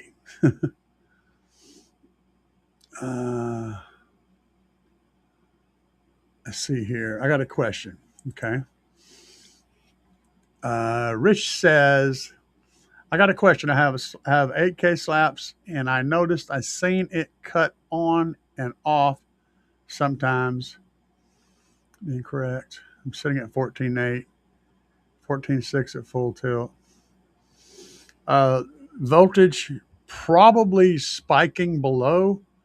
So, like, depending on what kind of voltmeter you have, your voltmeter probably isn't responding as quickly as you think it is. So you may be seeing it set at 14 and a half or whatever, but it could very well be dipping and coming back up on the hard bass notes. And they absolutely do not like to be undervolted. So when you drop down below, like, when you get down below like 12 volts, much below 12 volts, they will shut off.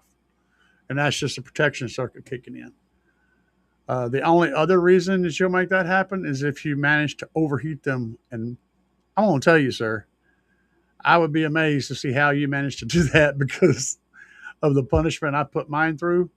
But mine are not mounted up under a seat somewhere, hidden behind panels or up against carpet. They're on a fairly hard surface with good air circulation around them. So I'm kind of best case scenario as far as the mounting location, but I'm worst case scenario as far as the implementation. Because I run those things, I run them full clip, protect. They have the protection lights on. I'll have all the lights on during demos. I mean, I just absolutely beat the total ape shit out of them. They get no love. I took a hammer to them every single time I get in that Tahoe. And I do that because I want to see if I can make them fail. I want to see what makes them fail. So far, they just don't fail. But they will shut off for low voltage. I've never had one cut off from heating, and I've been out in the parking lot in 110 degree temperatures doing demos for 8-9 hours back to back, just demo after demo after demo, going full tilt, going into clip each time. So I mean, I don't know. It's probably I'm gonna say it has to do with power. That's going to be your most likely reason. Let's see here. It also could be a connection that's breaking whenever you're hitting. It could be a ground that's loose and that's disconnecting and reconnecting, or a power wire that's disconnecting and reconnecting. That's what I would look into, all those things.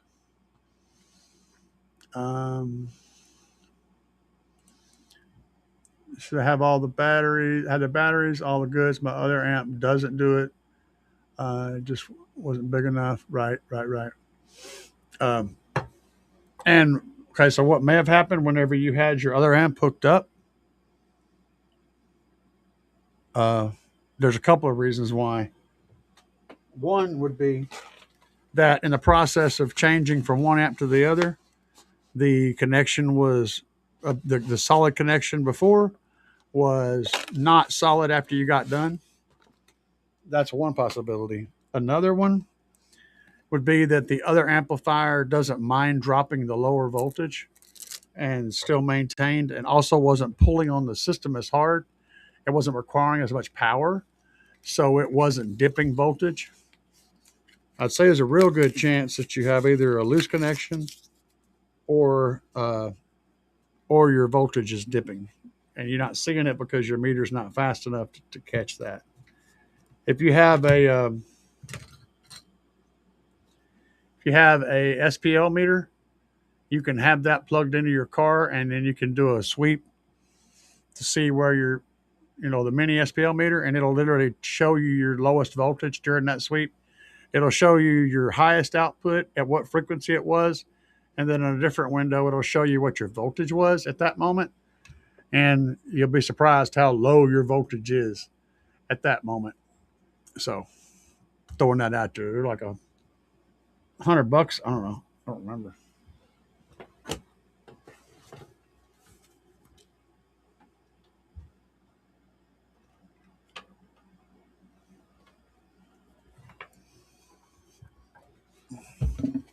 Ow. Huh. This thing right here, you got one of these. This is your friend for finding those voltage drops. This guy. You can pick. I took mine and I hot glued my plug in so it wouldn't fall out. You can pick these up over at Big Jeff Audio. And I knocked Jason off the wall. And use discount code CAE to save some money off of that. I'll put you back up for later, Jason. Don't you worry. You'll get your spot back. Oh, you're not late, man. I just jumped in on a random show, so it is what it is. I have to rewatch to make sure I didn't miss anything. There's a lot, so yeah, probably. Fuse holders make me think of starting a third print farm to make some cool designs. The main thing about a fuse holder is you need to make a good one. You need to be making it out of that fiber impregnated polyester plastic. And I think you can print that shit, but I don't know how expensive it is. You can print a variant, but it needs to be that fiber impregnated. It needs to have a melting temperature, very, very high melting temperature. So that's the key. The fact if you're printing it with a printer means you've got to be able to get that plastic hot enough to print it, which means it's probably not the best at handling heat. Just throwing that out there. They need to be able to handle heat really well. Non-ignition fuses, yes. They do not spark out. Yes, Frank, you're correct. Kicker seems expensive at first class, but I promise you're getting world class. Oh, I know. I'm not dumping on Kicker at all. It's the cost of doing business. Whenever you're constantly developing your own products and innovating and changing your equipment and changing your lineup, you're having to retool manufacturers. You're having to redesign circuit boards. You're having to build all this stuff new all the time. Those costs add up, and a company like Kicker has to pass those costs on to the customer. That's just how business works. So yeah, 100%, man. Absolutely, yeah, $5 a foot. So that's not terrible, but again, you're getting that basically unmeltable jacket, undestroyable jacket that's also very soft and flexible. It checks all the boxes. That's why I like the stuff. I've done tests, guys. You've seen my tests. If you haven't seen my tests, watch my videos. I have a bunch of videos on the how those jackets work and how tough those jackets are. Frank said lucky. Flex is a preen. Is there flex a preen? Is there a is up there for 2.0? Yes. Flex EB Flex welding wire is $3.99. Yeah. What's up, G Body? American Base Nerd. Okay, let's see here. Oh, before I read this one, nobody commented on Stu's question. Stu asked, everybody's opinion. Do you gauge your fuse by what the wire can handle or by what your power needs are? And I didn't see anybody answer that question, so I'm going to answer that question. You gauge your wire by what your power needs are, and then you gauge your fuse by what that wire can handle. So if you've got a 300 amp draw, it runs 15 feet, that's a good number. You can use alt gauge wire and then put a 300 amp fuse on it, or maybe a 350. That way you're fusing the wire, and the wire is big enough to carry the current. So if you didn't know, that's the answer to that question. American Base Nerd said isolator. Okay, for the primary battery doesn't drain the lithium in the trunk. Yeah. I figured that might be what you were doing. Also, the voltage is different between the primary, and it can hurt. Only if you're not driving it on a regular basis. If you're driving it daily, it's not going to pull it down to the point where it's a problem. But if you're primarily since you're primarily pulling your current off the battery, not off that isolator, as long as the isolator doesn't melt down on you, then you're Gucci. Just keep an eye on that isolator. You may end up having issues with it. Even the ones that are rated pretty high, sometimes they don't handle that continual load. So, but yeah, you don't really need it if you're driving it every day, but it doesn't really hurt used in exactly the right way. Sounds like you got a pretty good setup. So, let's see here. I got a question. Okay, we already did this. No, we didn't. I have 8K Slapz amp on some 18s, full tilt. Speakers barely even move. Couldn't that be the amp? Can't handle these speakers? No, because I have done it. Because I done set it few X, or should I try? Okay. Well, there's a lot of unknown stuff here. Your subs will have a electrical and a mechanical X-Max. And once they hit the end of that X-Max, electrical usually first, they don't go any further than that. And if they do, you don't want them to because you're going to damage things. However, also there's the port tuning. If you're playing at your port tuning, your subwoofers are not going to move very much at all. Your port is going to be doing all the moving. I never have the right thing for this. I got something to work today. So let's do this. Imagine this hand is the subwoofer, and this is the port air. So it only takes the tiniest movement of my hand to make that thing swing. See, at one point it almost sat still. This is what's happening with your subwoofer. Your subwoofer, my hand, is barely moving, but as you can tell, that meter is swinging big and wide down there. And that is what's happening whenever you're playing at port tuning. Your subwoofer will have very, very, very little movement. When you try to play outside of port tuning, that's when you're going to see a lot more movement, but get less sound, which is mind-blowing, right?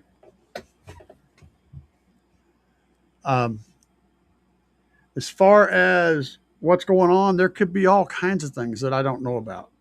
You could have your gain set wrong. You could have, there's just tons of things that could be happening. So I can't be there to make all those judgments. I'm just giving you some things to think about. The bigger question is not how much the sub is moving, but how loud is it? How hard is it hitting? Because that ultimately is what you're looking for. If you want your sub to move more, just play away from port tuning and you'll see lots of sub movements. I get it. It's a video thing. You want to see it go up and down and up and down.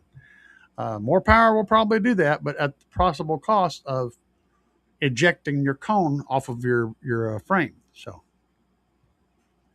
or tearing your landing, or tearing your spider, or tearing your surround, or ripping your tensils out, blasting dust cap off. I mean, all kinds of wonderful things happen.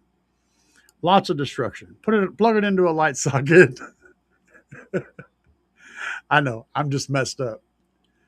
You gotta love me or hate me, man. That's how that works. Laser said, dealing with ultracaps, how would you charge it? Use a small light bulb. You can use a test light. That works fine. It's pretty quick, actually. Put a test light on it. Just have a clamp on your test light, little clamps.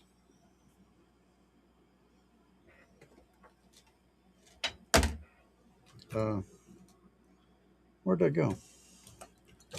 Oh, yeah. Some of these things right here. Put these on your test light. Just to create a load and let it charge. Or you can always do the insane base head thing and just stick the wire on it as fast as you can and be ready for the spark when it happens. Whichever you choose. But a light bulb is fine. Mine's full tilt. Remember, rich. Full tilt, 14. When the watts jump, watts going wrong. I have 2 alternators. Base and 370 for base extra batteries. Okay. Knob and tube wiring in old ass homes. Oh yeah. Now I caught up what you were saying, Frank. Knob and tube. I don't know about knob and tube, but we definitely used ceramic, basically the same thing you see on an electric fence today, except they actually make them out of plastic today, I think, which is funny. But the ceramics last forever. A piece of ceramic is excellent, at insulation. It's the best. Still use them on high-line poles and all that stuff. All those little fittings are all ceramic when they're running those power. That's what's worked for 100 plus years, so it'll continue to work. Absolutely, yes. You're 100% on. I agree with that 100%. They just don't have much bringing up the rear power. They come out swinging, but then they die quick. That's where the battery comes in, and alternator, depending on the situation. There's so many variables. Like I said, it's usually best to use a combination of caps and batteries because that's going to give you the best overall performance. Frank said, I need more batteries too. Yeah. Wiring cable amperage ratings. Okay. Governed by the installation and not by the wire itself. Let me reread this. See if I want to argue with you or not. Wiring cable amperage ratings are governed by the installation and not by the wire itself. There's marine grade 2 alt for $7 a foot. I don't agree with that 100%. Because if you take 2 wires, 2 cables, stretch them out however many feet, they're going to have different size cables. They're going to be able to conduct different amounts of electricity based on the amount of material you're passing that electricity through. So it's both the circumference of the cable, the actual cable, not the insulation, and the length of that cable is going to dictate how much current you can pass through it before it starts to rise thermally and get hot, which is what you don't want. A smaller cable is going to have a smaller number. Now, your installation will be part of that because you're doing different things along the way is going to change those numbers. But what we're mainly talking about is the length of cable that you're going to fuse from the first connection to the connection where it ends. Without a fuse, you're going to put a fuse in there to prevent it from melting down. And the way that works is, okay, so you've got say you got a 500, well, I'm going to keep talking, 300 amp fuse on, say, 10 foot of alt gauge wire. And and then that's fine. That fuse will carry the 300 amps. That wire will carry the 300 amps. Everything's happy. But then one day, somewhere between that fuse and that load, the uh, the wire rubs through and metal contacts it, so it grounds out. Now, that wire is conducting more than 300 amps, right? And whenever that happens, the fuse is rated at 300 amps, so it stops it. It cuts off and kills it so that it doesn't catch the vehicle on fire. That's the whole point in that, is to prevent that dead short that's happened from setting the vehicle on fire. Now, if you had a little tiny wire with, say, a 20 amp fuse on it, same thing. But if you put a 300 amp fuse on a little tiny wire that should be fused at 20 amps, whenever it shorts out, that 300 amp fuse is going to be big enough to let that wire just turn into a heating element, glow all red and nasty, and melt the insulation off and catch something on fire. That's why you have to fuse the wire relative to how much current that wire can handle before it starts to deconstruct itself. So yes. Let's see. I dip at 14.5 or 14.4 when the bass drops are. It's about 280 amps under the hood and 330 out. I'm not sure what we're referring to.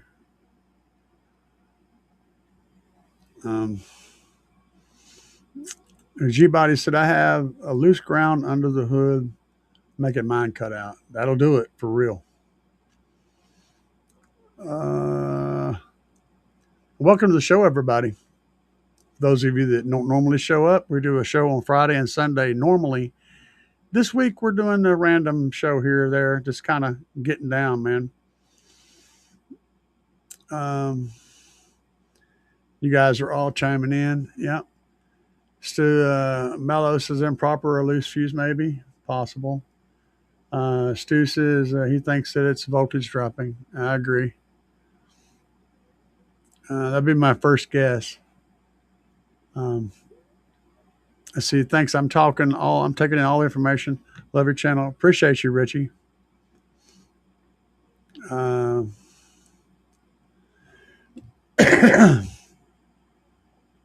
Double check your connection. Yeah, absolutely, man. Let's see here. Stu said input clipping can cause issues with some amps, but generally it just ends up making a distorted output. Yeah, and yeah, man, I do. I mean, like, guys, I'm not telling you to do the shit that I do to your amplifier. I'm not saying that at all. I'm saying that you absolutely should not do the crap that I do to my amplifiers. But what I do is I take it to the level to where nobody else is going to be going there or going past it anyway. So when I say I can recommend something, it's because I have beat the shit out of it. And as long as you don't beat it any harder than I have, which would be very difficult to do, you're not going to run into a plot where it can't continue. They're really good amps. Those Slapz 8Ks are freaking crazy good amps.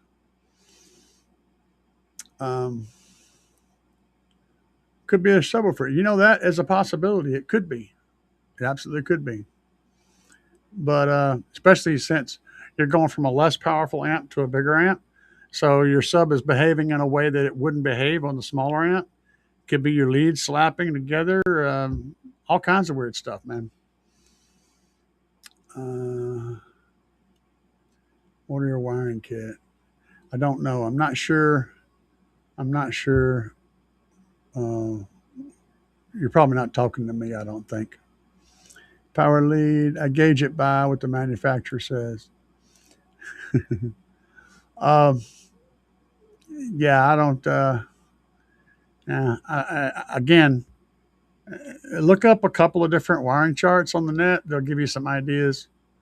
But I typically, for me, I run a single alt gauge run for about every 300 amps that I'm going to run, period.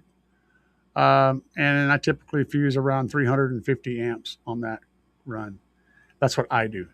The reason is I do some very, very, very extended, long, hard, maximum power pulls on a constant basis. And on a 300 amp fuse, that will tend to cause serious degradation and meltdown. But so yeah, I run a little higher than that, but I recommend everyone run 300 amp fuse on each alt gauge wire you run, essentially, and then run enough alt gauge wires to handle 300, 300, 300 to get over the amount that you're actually pulling. That's how I do it. Speakers, 4,500 watts. Thanks for your approval, by the way, Stu. 4,500 watts RMS a pop, 9K max power. Okay. Also speaker or 4,500 watt RMS. Think they're just a little too much. Not really. I mean, the 8K on, if you're getting like 3.5 ohms of rise after you're going, the 8K is going to be producing around 5,000 to 5,500 watts in that general range at like 3.5, 3.3 ohms of resistance after impedance rise has hit everything. So you'd be putting about half the RMS power. I mean, me personally, if I was running two 4,500 watt RMS subs, I would be running two 8Ks. And this wired down to 1 ohm each, 1 ohm per sub. That's what I would be running on that. I typically recommend that you double, and not everybody does this. I recommend that you double the amount of power on your amplifier that you're going to actually push through your sub. And the reason is after rise, you typically are making about half that power on the amplifier that it normally makes.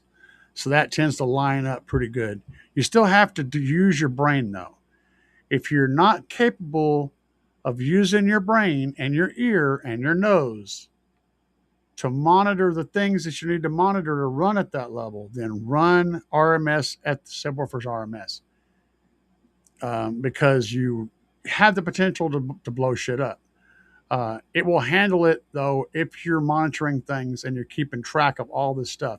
I'm steadily hitting my subs with temp guns. I'm listening. I'm watching. I know what I'm doing. I push it stupid hard, but I also know what I'm doing. If you're not in that state, if you're not prepared for that, by no means do what I do. Run at the RMS power for your amplifier, and then you can kind of be stupid and not break stuff as often. Okay? That's the truth of the matter. Just because Dale Earnhardt used a bad, just because, Mr. NASCAR could drive his Ford Thunderbird down the highway at 140 reliably without hitting anything, it doesn't mean that you should drive the same Ford Thunderbird down the highway at 140. It's a different thing. And those things are just part of the culture that I've been in for a very long time. Let's see here. Frank gauges by earlobe size. Absolutely. Stu, you're messed up. Okay, good to know. Definitely not drive it every day. I definitely do not drive it every day. Okay. Yeah, having a relay shut it off is good if you're not driving it on a constant basis. Team no fuse. Yeah, we already went over this. Sorry. Hey, I covered it anyway. Some folks can fit 4 gauge though. Hell yeah. Run 4. Bigger's always better. It's just a matter of whether your pocketbook can handle it. That's the key. Adrian going for a light show with his demos. Hell yeah, man. Bigger lobe, the higher the power. Let's see here. It's not hitting as loud as one does on the 8K. Yeah, I don't know. I'd have to look a lot more into your bill before I could really talk on it. I've done my best to cover the generic stuff that I would check for. Oddly enough, Strand count matters too. You think higher strand count would handle more current, but it's actually the opposite. And you're correct. Um, the optimum piece of material to conduct the highest amount of current will be a solid piece of copper. I mean, that's just how that is. A solid chunk of copper is going to conduct more than two pieces of copper. And two pieces of copper is going to conduct more than cutting it into four pieces. You're always going to get more current capability with less strands, as long as the mass is the same.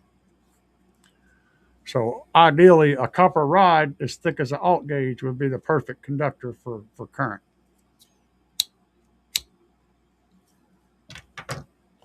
The reason it's stranded is to make it possible to move it around and work with it. Let's see what else we got going on here. Different tables. Yes, they do. And you're correct. But you can get a general idea. That's why I said look at 2 or 3 different graphs, because you'll see a consistency between them and you get a general idea. And I gave you the basically, it's real simple. 300 amps for alt gauge, front to back run like 15 feet or more, or 15 feet or so, 300 amps. 4 gauge, you can run probably, I'd say probably 100 amps would be a safe number to say from front to back on a 4 gauge. But there you go. And that's, of course, all OFC copper, no, not copper clad aluminum. Copper clad aluminum should be used to fill up the trash can behind the building and for nothing else. All right, have a good time there. Get the beds and the kids to combine together to create a kid bed or a bed kid.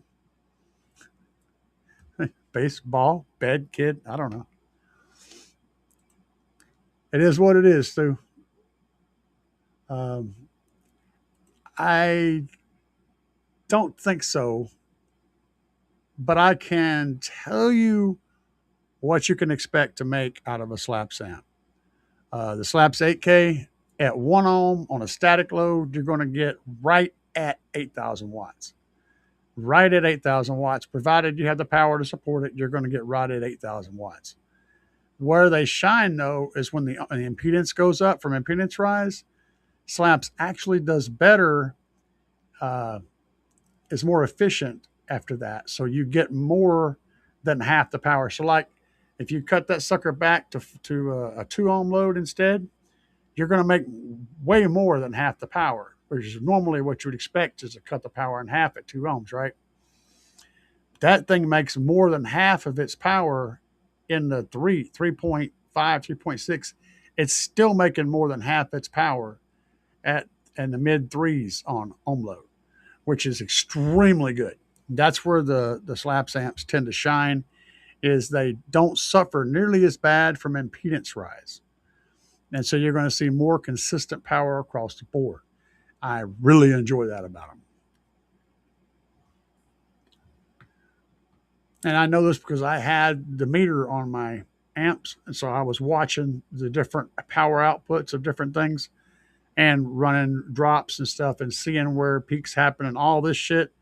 I tested it essentially with actual subwoofers. I got that dyno result in my head. I saw it bust 8,000 watts, but it was as soon as it almost started coming up, it dropped back down. So I know it'll hit 8,000, but not a whole lot above that. It's going to run right about 8,000 on a static 1 ohm load. And realistically, if you're wired to 1 ohm, you're realistically going to be making between 5,000 and 6,000 watts, depending on how much rise you're having. But it's going to be a realistic number there. If I ran an 8K, it would be at 2 ohms. So you'd be making about 6,000 to between, you would realistically make between 4,000 to 6,000 in that range, depending on what your impedance rise was happening at that time.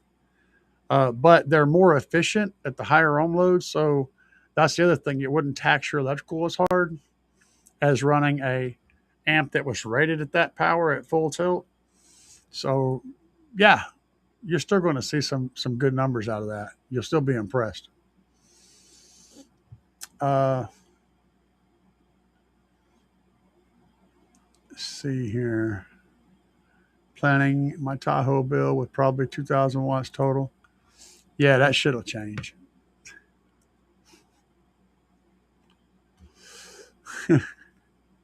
There's never enough. No, they do not bridge. I am gain matched, running them separate. I appreciate you, man. I'm always learning. I try to do the best I can to give you my most up to date information, but understand that, like you guys, I'm always learning new stuff. So I'm totally willing to accept when I'm wrong, and I'm totally willing to correct myself whenever that happens. But as far as I know, the information that I give you each day is as up to date in my head as I can make it. That's all I can promise. The main thing I don't want to pass on information specifically.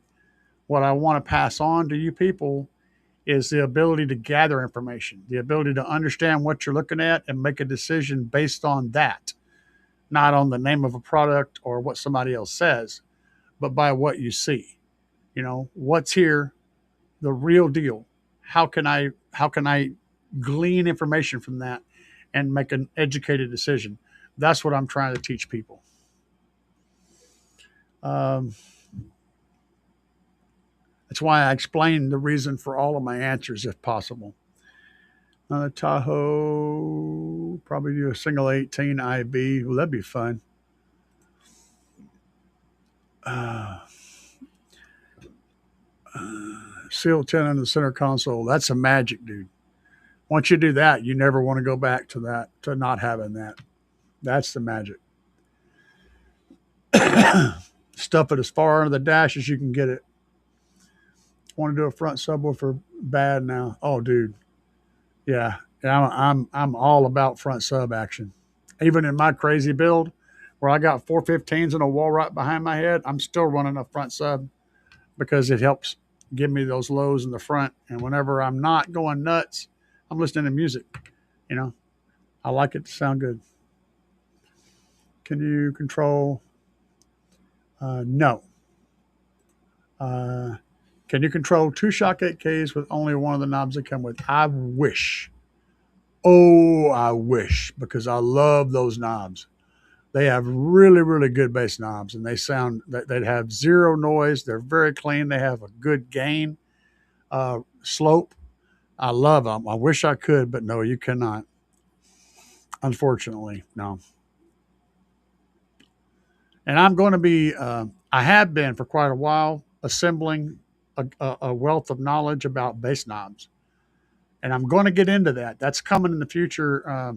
Right now, I'm trying to find the perfect solution for bass knobs. And I'm still gathering information.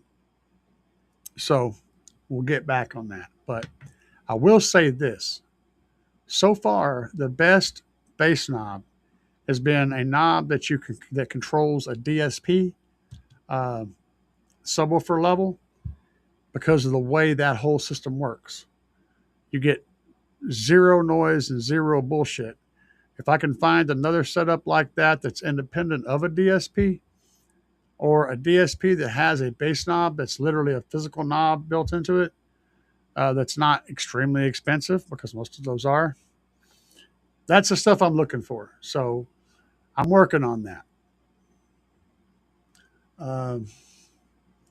You're damn right. And if you use discount code CAE, you can knock some more money off of that price. Grab the 3K for 144 ship. Yes, sir. Time to do some treatment around them doors, Sue says. A phone cord splitter, do not do that. That's a bad idea. Don't do that.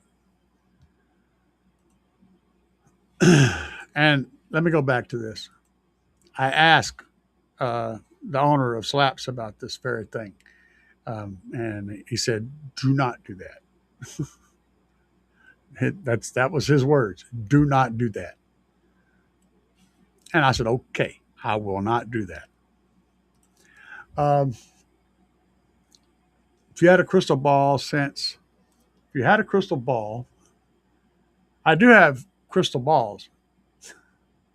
Do you think since I was out of the market for a few years till I burn some coils that prices will only increase or switch to a Neo will happen? Oh my God. I'm going to have to try to decipher what the hell you just asked. Uh, do you think since I was out of the market for a few years till I burn some coils that prices will only I can't understand your language. It's got me hooked, man. Sorry.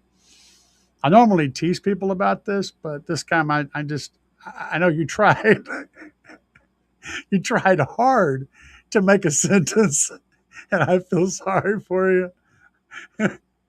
Uh, so um, neos are neos are kind of niche. They're effective, but they're expensive. And then if the price of neo magnets actually goes down, then they'll become more mainstream on subwoofers. The honestly though, the well, this is straight up a Jacob Fuller question, but I'm not going to message him at 11 o'clock. I would ask him, but I can pretty much tell you the engineering reasons for using neos. One of them is weight. Uh, that's a big reason, and it's also a big reason is shipping. Shipping weight is actually a big deal with subwoofers. Slapz, my buddy Alan tells me that it costs about $100 to ship a subwoofer across the United States. That's a single subwoofer, like a 15, $100 to ship it. So, yeah, that's a lot of cost. And he does free shipping. So, that's one. And think about this. Not only do you have to ship it across the United States, but somebody has to ship it from one country to the other. Because we don't build them things here in the United States. They come from overseas. And that weight is what you're paying for to ship, the weight and the bulk.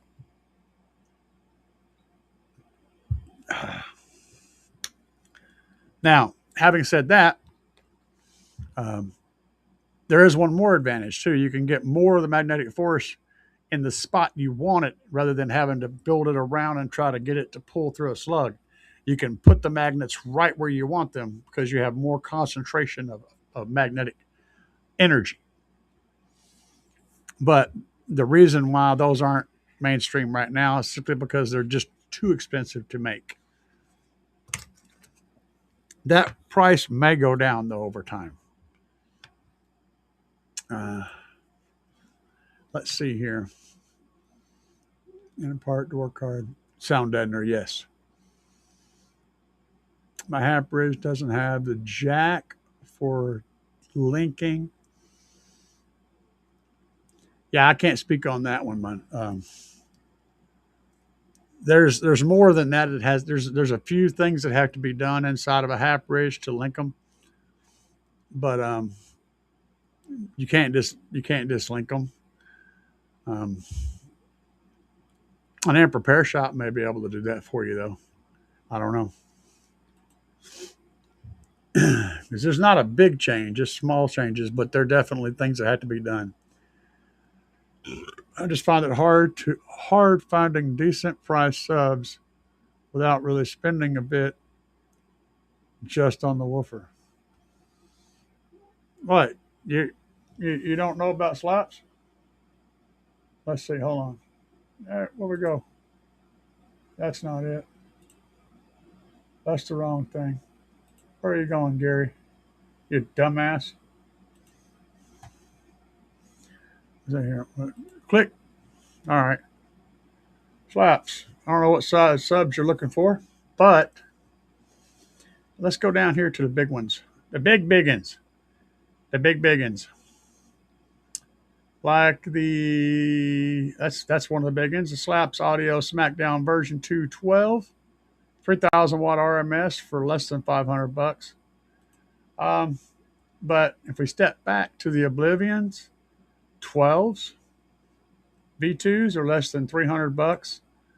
The 15s that I'm currently running are less than $300, and they handle 2,000 watts. I've got one 8K on two of these, so I got two 8Ks on four of these 15s, and yeah, we're doing things, we're destroying things, breaking mirrors and all kinds of crap. Uh, and if you don't want to go crazy big, you just want to go small, man. Look down here. You can get the D2, the 10-inch with 1,500 watts RMS for less than $200. Real subwoofers. And the amplifiers, same thing. Pick up the Big Shock 8K for $349. Most of you guys can get by no problem with the 5K or the 3K, and you're looking at, less than $250 for either one of those two. I personally love this little amplifier right here, and that's the little mini 160.4 mini for just over $100. Discount code CAE saves you 10% off of all that stuff. So on top of that already ridiculously good price, yeah. You're having a hard time finding subs that aren't expensive? Well, you're at the right place.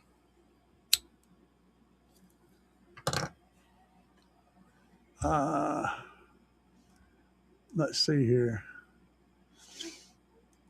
We're going to skip down through here and find the next question. I want to cut a hole in my car. Oh, we're talking about the infinite baffle. Oh, man. Yeah, do it. Don't be scared.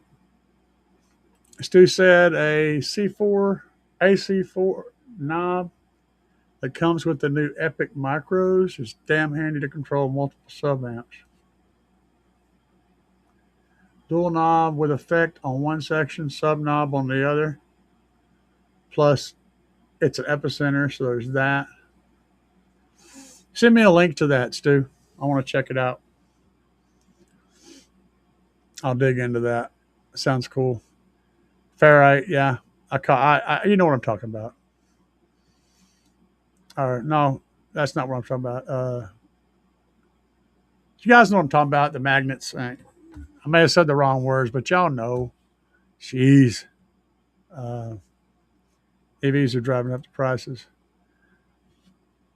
Yeah, maybe.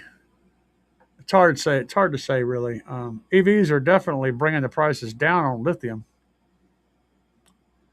Man, well, hell, they made it possible. We didn't even really have lithium before EVs. EVs are where all the innovation's coming from. Do you think there's any company out there that's going to spend billions and billions of dollars to design really wicked cool batteries that we use in car audio? If they were just designing them for the car audio guys, no. It's going into that humongous, massive market of EVs and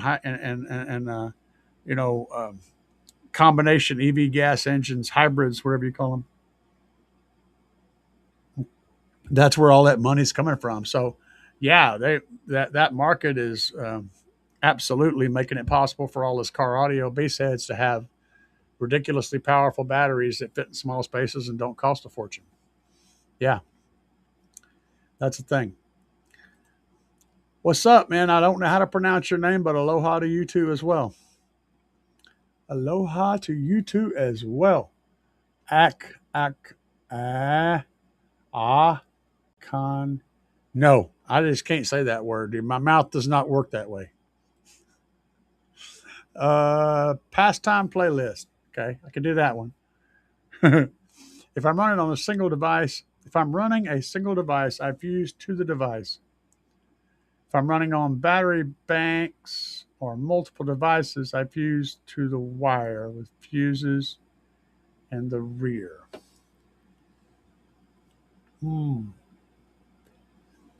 Okay. Let me reread this now. Make sure I got it right. If I'm running a single device, I fuse to the device. Multiple devices I fused to the wire. I'm not going to correct you because I don't know for sure that you need correcting.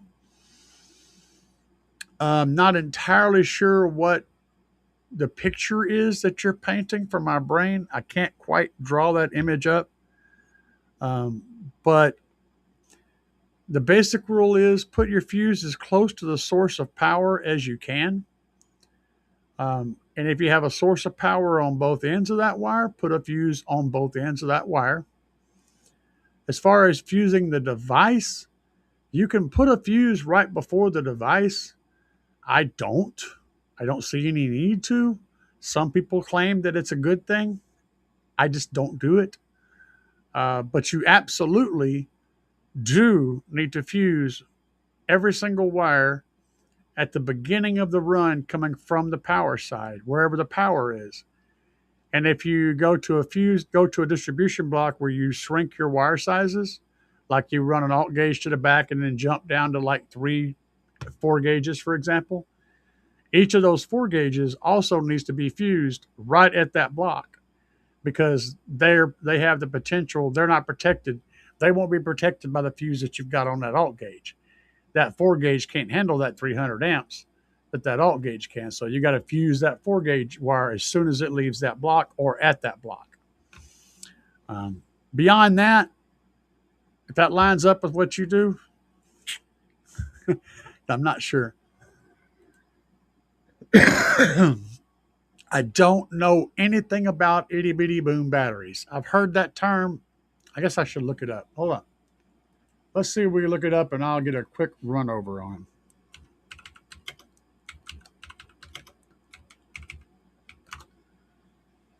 And we did not get batteries. I'm so glad I don't have this on. Okay, hold on. I did not type boom either. I typed something else. I keep typing it. I know what my mind said. Well, come on now. Use your fingers. Jeez, you freaking old idiot. Okay, hold on. Okay. I gotta watch, man. Make sure I'm not going somewhere where I shouldn't be going because that would have been bad. I don't need that. Why? Oh, stop with your stupid pop-ups. Okay, hang on. I'm trying to find where we need to be here. Uh, I don't see a battery. I see a whole lot of other people's stuff. Amplifiers, wires, speakers, batteries. Okay, maybe it's in here. I'll hang on a minute. I'll pull you guys in and we'll talk about what we see. How about that? I got the miss search off of there, so we're good. We're good to go there. So this is at Crystal Audio Solutions. I don't think this is where we need to be. I think I went to the wrong place. It's limitless, 12 amp hour, motorcycle batteries and stuff. So yeah, I went to the wrong place. I'm going to have to do another search. Definitely going to pull my screen down for it. I don't want you guys to. I can't be putting stuff out there that's what I pulled up. That was bad. Yeah, that was terrifying. Okay, wait a minute. Wait a minute. Okay, I think we are. Yes. Okay, we'll do this now. We're good. All right. So here's itty bitty boom. My old man face wants to say different words. Um, I ain't going to dump on that. Let's have a look at this mid-priced one for $580. This would be competing with Trunked Under Lithium's 5K. Slightly higher price, but not much. And So it's 10 inches wide, 6 1/4 and 6 1/2. That's relatively small. It looks like, okay, so yeah, now see, here's the thing, okay? It This is made out of plywood. Um, is that bad? No, but I mean, it. I, I mean, will it work? Yes, it looks like something that I would make in my garage, though.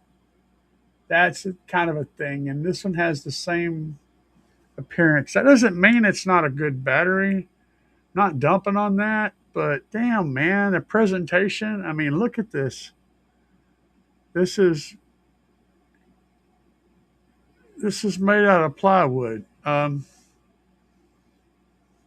don't know. Yeah, and what we're talking about voltage wise.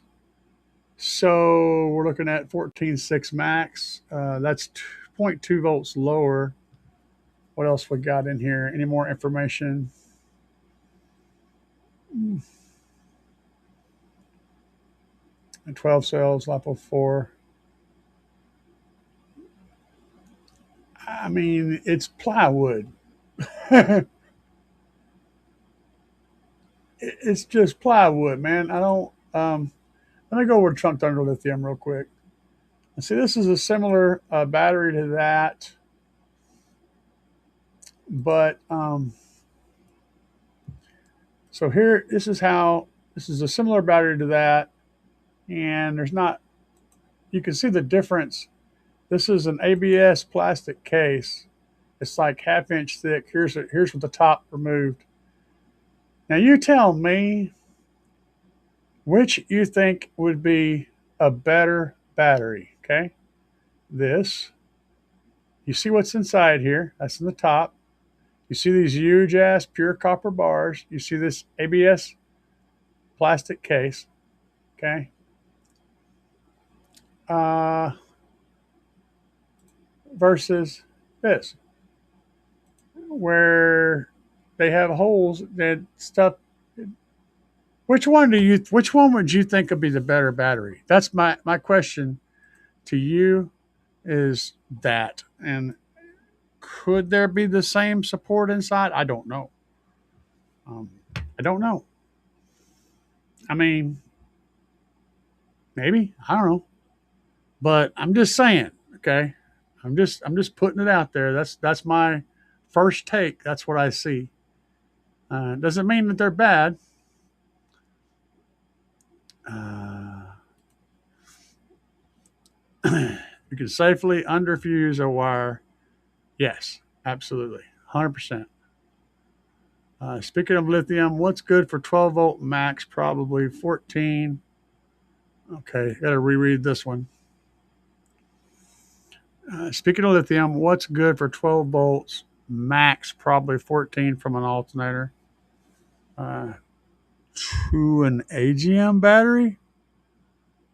Um, that's confusing. What's good for 12 volt from an alt to an AGM battery? I'm trying to leave out the parts that are breaking my brain. I'm not sure where lithium comes into this question.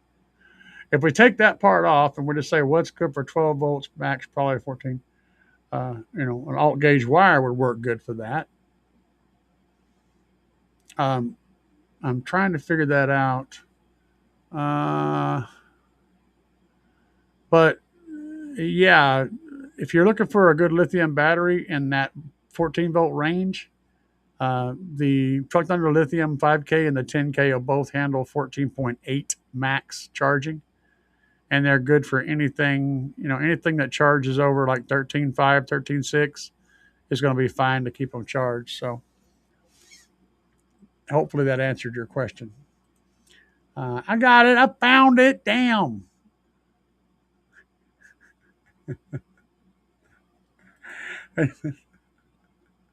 I found,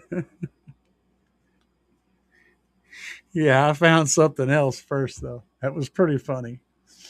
Like, oh, I'm so glad I wasn't screen sharing. They said they're good batteries. They take a long time, but they take a long time to get there, close to 2 months per order. Yeah, sometimes it is. Talking about lithium, and that's because you just can't keep up with the amount of orders. But yes, excellent batteries. Skip. Okay.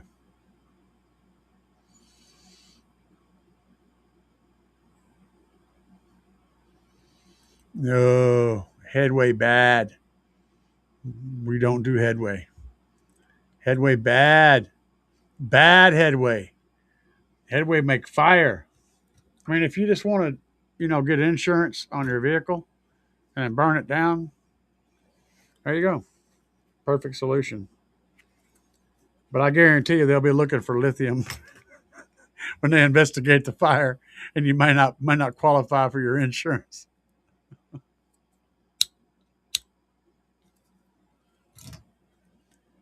Uh, but guys, we've gone on for almost 3 hours tonight, and you guys have been awesome.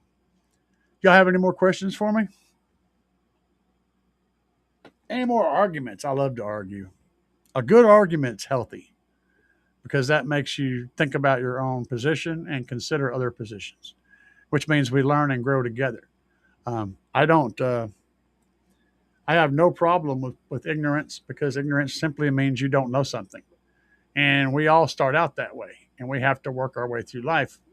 Dealing with that as part of our motivator to continue forward, um, trying to eliminate as much ignorance as possible in your mind and fill in the gaps, at least with something that works, right? The problem is there's a whole lot of people out there that want to put information in your head that's going to solve a problem, but it's going to solve a problem in such a way that they profit from it. And I don't want to be that person. I recommend the stuff that I recommend because it's good stuff. That's the reason. I deal with those people because I like the company and I like the product that they make. Um, I've had many people, many people, many companies approach me for brand deals and stuff. I get every single day. I turn down multiple brand deals. I've turned down bid deals from really big companies. So yeah, that's the thing. It's for me. It's all about what's the best product, what's the best solution, not what's the best amount of money I can make. Right? It's what's the best solution first. Jason sent me a link. Oh, that's cool. That works kind of. I guess that's a bass knob too. I'll show you guys the thing he sent me. He was talking about. So this little guy for $229 looks pretty cool. Um, and then I believe that could absolutely work as a bass knob. I'm not sure I'd be comfortable putting an epicenter in my vehicle because I run so much rebase stuff. But I'm guessing that you could bypass that functionality, which would mean you'd basically turn the whole thing into a glorified bass knob. Still got potential though. Uh, I'd want to read more about it, find out more about it. So it's got balanced outputs, clean noise free signal transfer for high end aftermarket source. Okay. Max output level 10 volts. That's nice. It's got two line level output or inputs, two speaker level inputs, 40 volts. That's actually a lot of power to go into it. So it'll handle, it would easily handle a stock car audio system playing into it as inputs. Okay, that's cool. Nice low THD. That's good. Infrasonic filter at 15 to 24 hertz or bypass. Yeah. And a frequency from 10K to 30 kilohertz. That's way up there. 10 hertz, 30 kilohertz. I don't ever play below about 20. I'll take that back. I have been known to play like 14 and 16, but only for short little things and at lower power. I can play full power down to 24 hertz pretty easily without wrecking anything. That's usually about what I play to. Pretty cool though.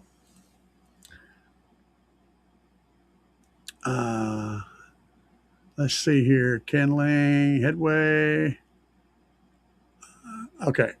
Question. How much does 4 of them 15s cost with my code?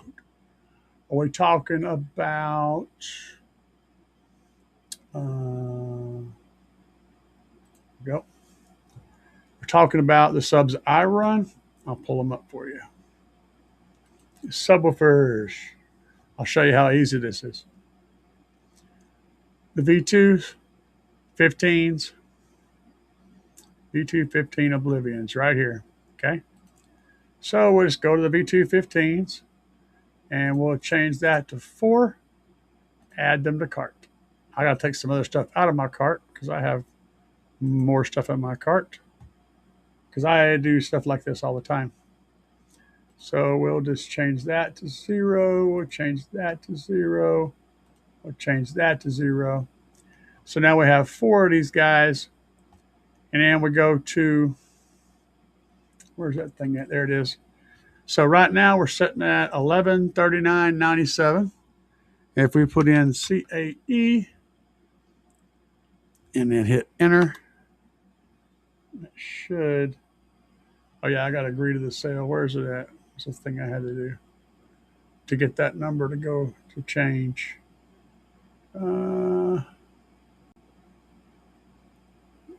Okay, I agree. That's it. Now let's see if it'll do it. I don't think it.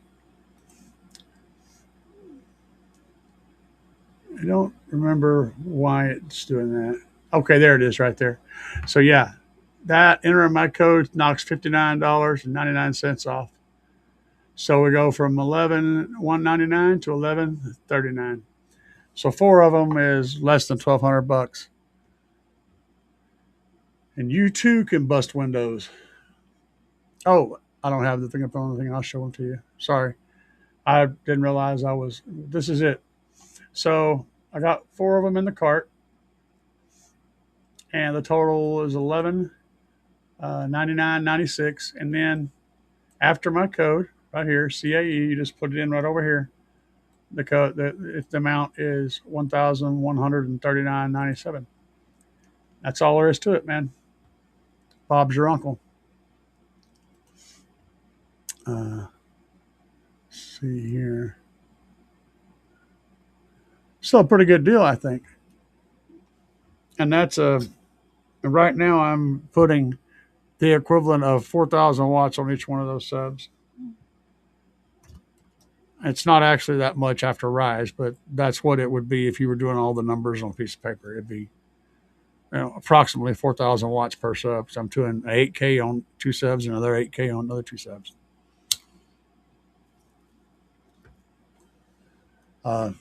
Any more questions from folks?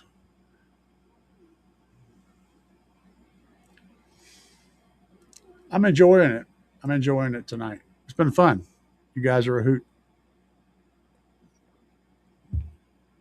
We're going to learn about bass knobs. That's one of my next things we're going to talk about is bass knobs. I've been really digging in and learning as much as I can about them.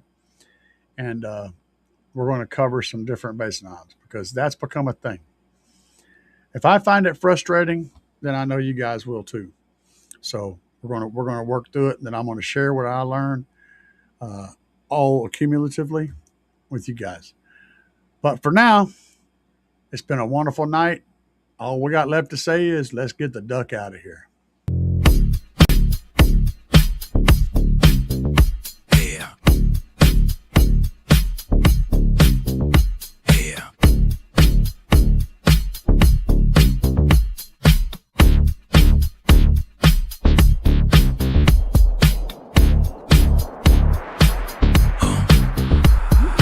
Out here banging up and down the street, slamming it to the ground.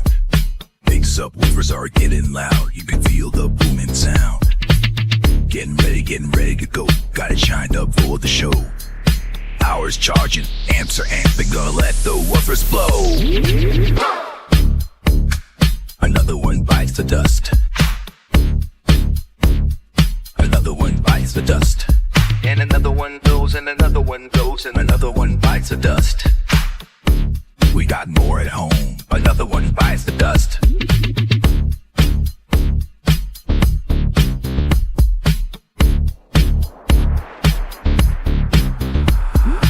Eyes are glowing and the amps smoking. Subs are cherry red.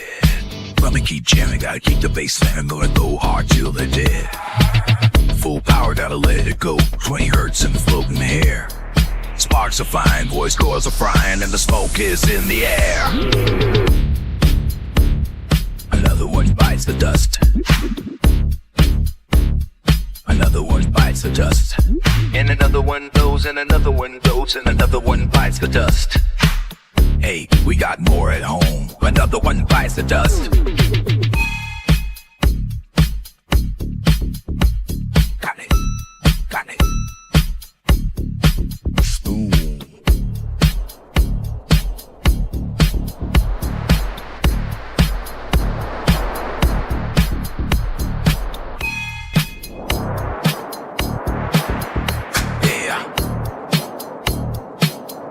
Peace, guys. Y'all have a good night.